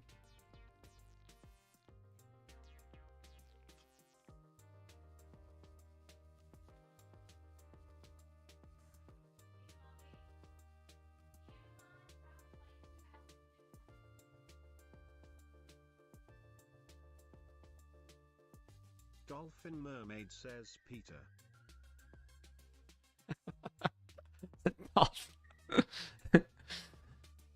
Kirk says he was shut down. He's one of the best players of the season, but not yet anywhere near the hype. 62% is not godlike, not league best. Nikola Jokic has around 70 true shooting percentage. All right, fair enough. True shooting percentage, yeah. I got you. I see TS and I think TypeScript from programming. That's my brain defaults to that. Takes into account shot selection and free throws. Yep. Peter Pan, Peter the Fisherman, Peter out.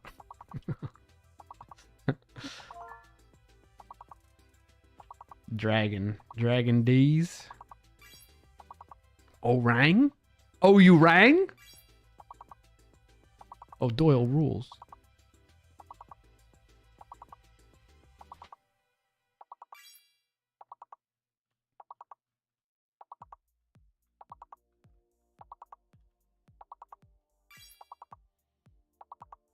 You grew up watching a lot of 90s basketball, including Michael Jordan? Yeah. That to me, maybe because it's the nostalgia, but that's peak basketball.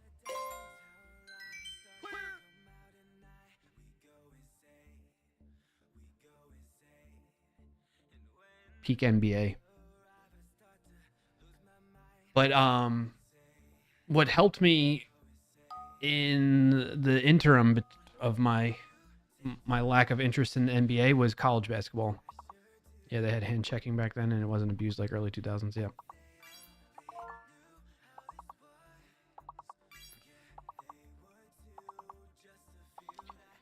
Because college basketball, I feel like the refs don't influence it as much. I love the big March Madness. It's like Christmas in March for me. Yeah, I'm all about it.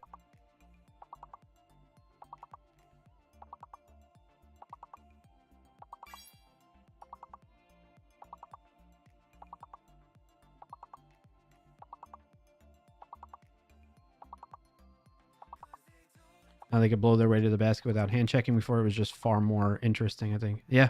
No, I'm with you. I feel very similar.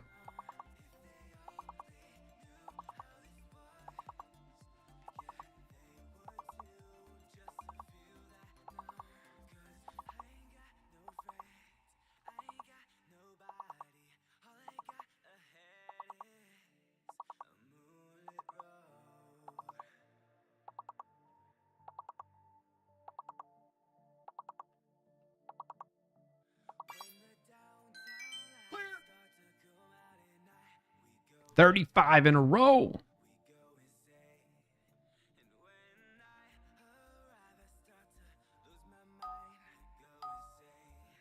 Booyah.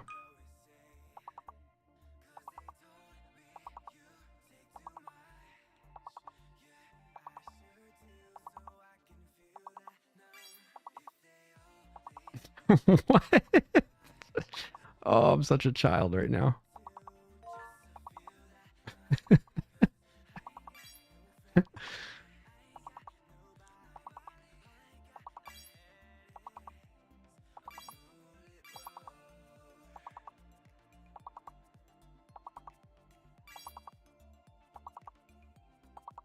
Souse.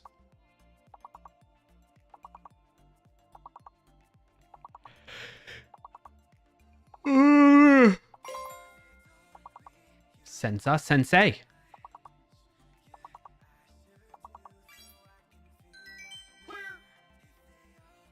Is that Oasis? Oasis? Oasis. Oops.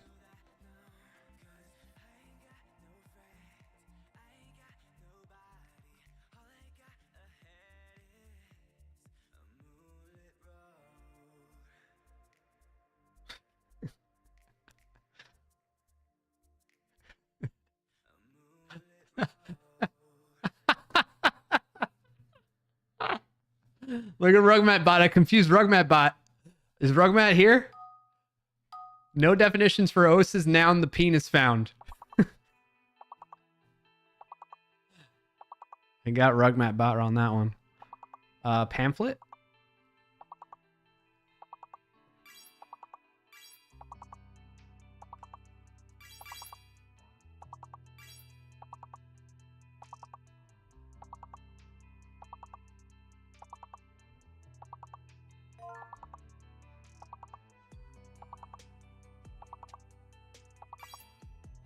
Kirk, what'd you say before?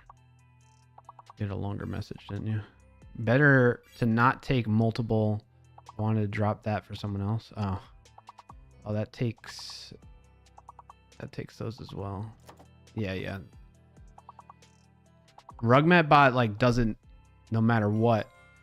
If you do like 2 words though, it'll ignore it. So you could do something like that.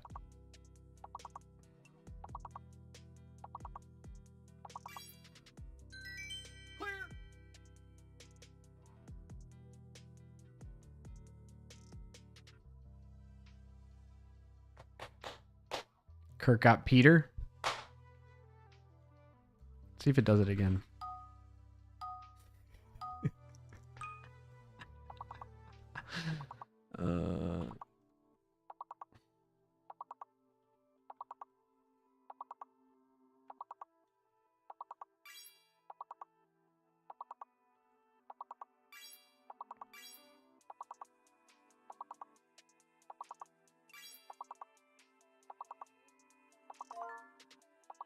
Oh, that sucks, May.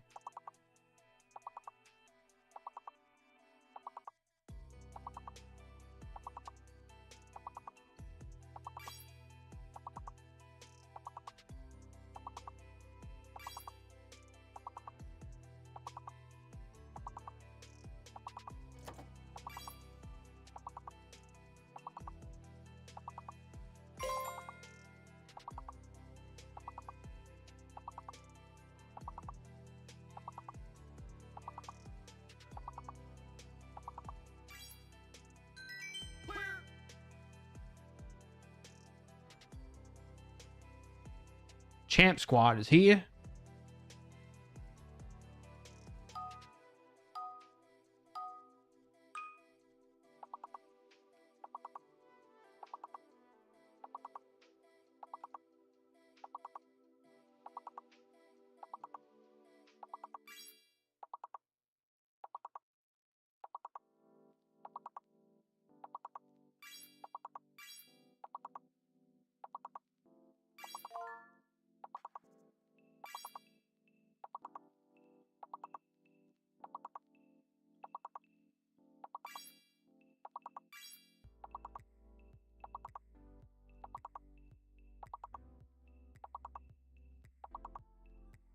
Somebody got extra. Dang it.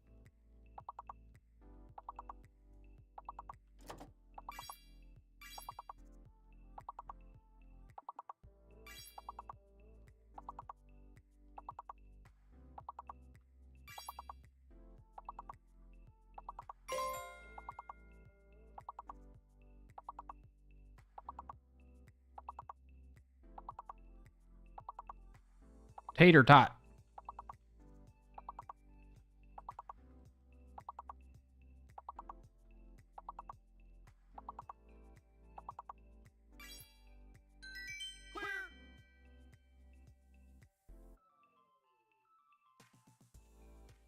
Extra taxer.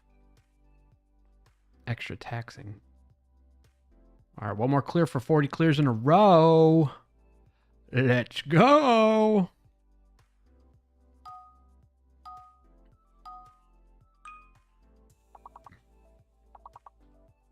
Oh, two T's, two T's.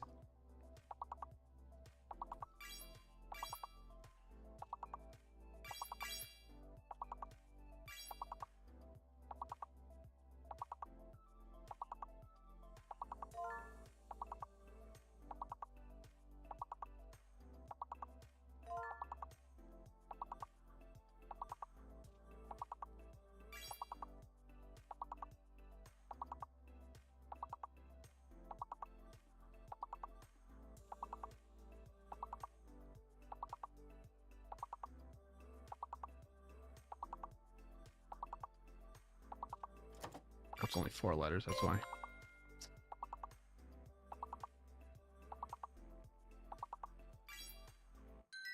Clear. 40 clears in a row. All-time record. Booyah. Well done. An idea might be to shuffle the big word by wasp plus bot. Between the other big words. I mean, we could do it. I like when it's static, though. That way I can just go from there.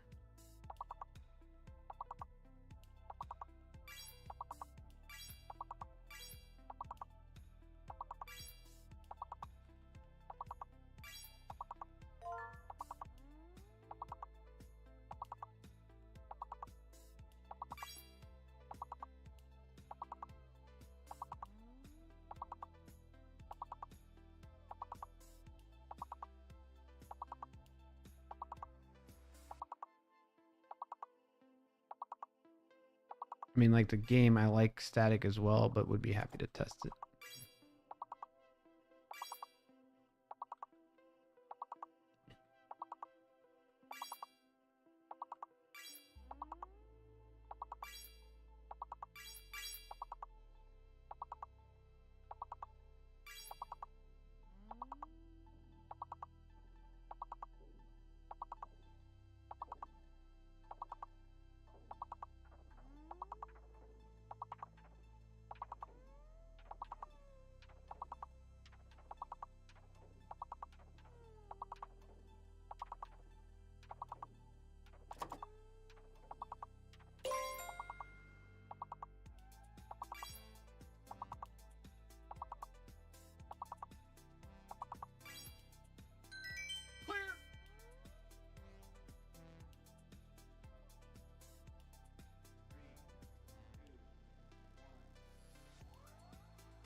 Nice, nice, nice. By the way, Dolph, I think you were playing in Dylan's stream earlier. You all added a new board and 5 new words, I think, or something like that. Or actually 8 new words, maybe.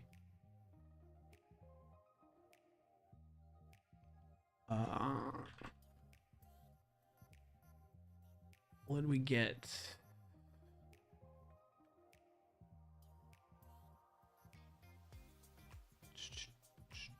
One, two, three, four, five, six, 7 words on the board railway. So we added a new board earlier today, and 1, 2, 3, 4, 5, 6, 7 words today. It was railway, railway. I just noticed because like when the board gets saved, it basically saves usernames with their guesses in there because that's what the game itself, WASP Plus or WASP, gives me in the events. I just save it as is. I don't clean it up or anything like that. Probably should clean it up because it's just extra data I don't need. But it is kind of helpful knowing like what I can kind of deduce what stream it came from. Like I saw that it was like Cartbot was in the list of results. So I was like, okay, it must have been Dylan's stream. No, I don't think so. Do you know what level they were at for the new board? Ooh, I don't think that's stored in the database. No. How about with the big word from the bot, have the big word then in the parentheses, a random jumble like the game? So basically what you're saying, Kirk, is it'd be helpful to have like the big word and then the letters in a different order to kind of get your brain thinking of other positions for the letters and stuff, like to think of new words. Is that what you're trying to get at? I'm trying to understand like what's the benefit of having different combinations of the big word shown on the screen and stuff like that. It may be, yeah. I think if there's multiple big words, I could see potential for doing that. Maybe more helpful to new players. Yeah. All right, I'll take note of it.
All right, I took note of it. Kirk. Where else did you say? I remember how I learned the game. I think mixing at random was helpful. All of had to learn the combos from the big word. All of us, I meant. Yeah. Bang, bang, bang. All right, chat. Let's how many clears are we up to? 42. If we get up to 45, I want to kind of call it there because we're reaching 5 o'clock Eastern time. My youngest will be home soon. Spend some time with the family, and I need some time with practicing the presentation before tomorrow. I got a long drive tomorrow too.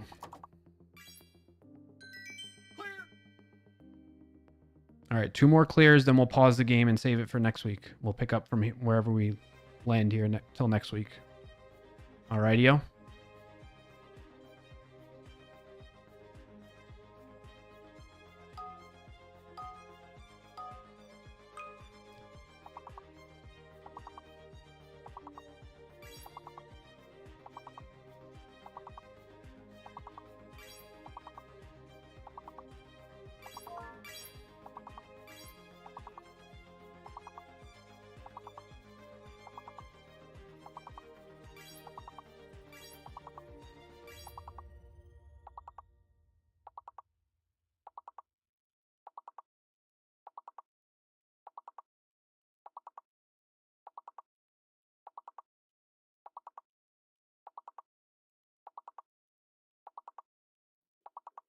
Who wants it? It's right there. Kirk just gave it to you.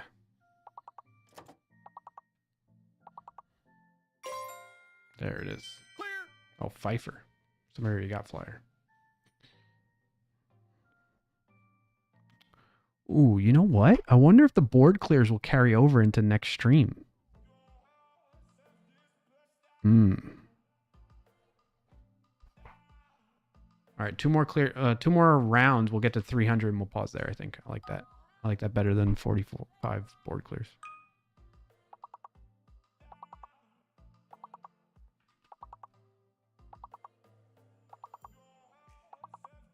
I don't check your Clarkio words as often as I should, but it is hard to see it when I have the browser page half width.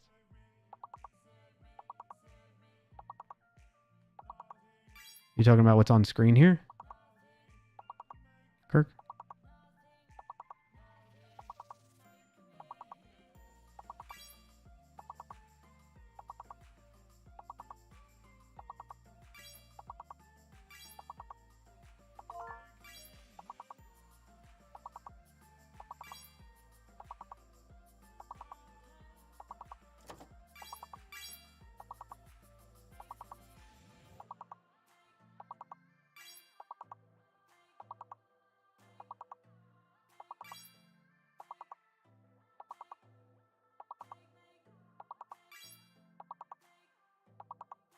Welcome in and thanks for joining today, Kathleen_Rose. Hey Kathleen, good to see you again.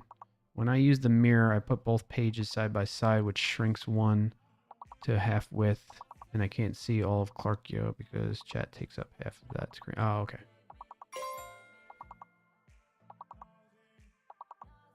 Yeah, I definitely have UI issues I gotta get cleaned up.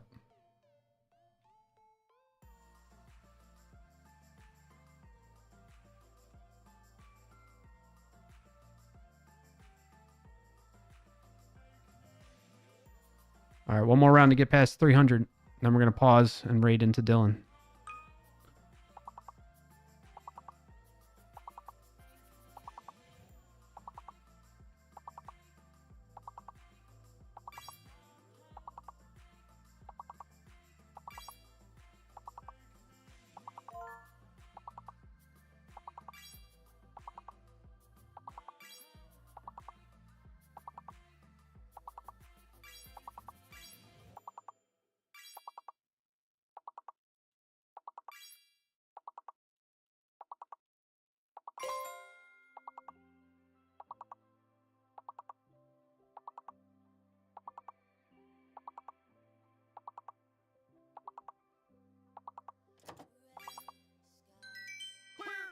GG! 46 board clears in a row. We'll see if it carries over into next stream. That'd be kind of cool. I'm not sure if it will or not. Because I think it's per day? No, the personal best for the day is per day. All-time best, I think, should continue over. But yeah, that's a great run. I agree, May. Near 50 clears, yes. I definitely think when we went on that 818 record on the channel, I'm pretty sure we got more than 46 clears in a row. But at that point, I didn't have it built into the bot to track either. So was unofficial. All right. On that note, though, I appreciate you all. As always, thanks for the boards, says Trin. Enjoy your weekend with the fam. Thank you. How do you get the mirror link that has the chat included? Basically, you do that. Let me demonstrate, actually. I'll demonstrate for you, okay? So you can always, for any channel that you might play words on stream, Dolph, you go to wasplus.com. You go down to, and that's right here, wosplus.com, right? Then you click on launch tool, go to player view. And here you paste in that channel's mirror. Okay. The mirror URL. You can either just put in the straight ID or you can put the full URL in there, like what's on the top of the chat right now. Then put in the Twitch channel, just the name of it. So it'll be like Clarkio, and then I don't know, what is this one? It's the mirror here. I copy it like this. Okay.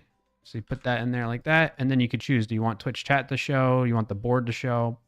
Do you want the sounds to play? And then you click save.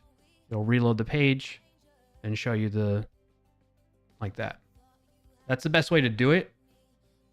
But I do plan on adding a command in the chat that the Wasp Plus chatbot will generate for you. I just haven't done that yet. It's in the backlog. It's in the to-do list. But for now, that's probably the best way for you. And then if you want to, you can open up another tab and do it for another channel, or you can come here and click on this little gear icon. And if you're going to switch to a different Twitch channel and game, you just update those. Okay? Yeah. That way you don't have to like keep copying and pasting or trying to memorize it. You just need to get the mirror link for that channel. And you could use it with any channel you want that's playing it. The only thing is, if it's a channel that I have not enabled or given permission to use the Wasp Plus chatbot in it, the data for up here, like the all-time best, personal best, and the clears, it's not going to work like it normally does. So just a heads up on that. But everything else, all the stuff down here, the letters, hidden letters, fake letters, and the correct words and all that will show up like normal. All right. So there you have it. Yeah, no problem, Dolph. You're only running only 4 tabs now, May.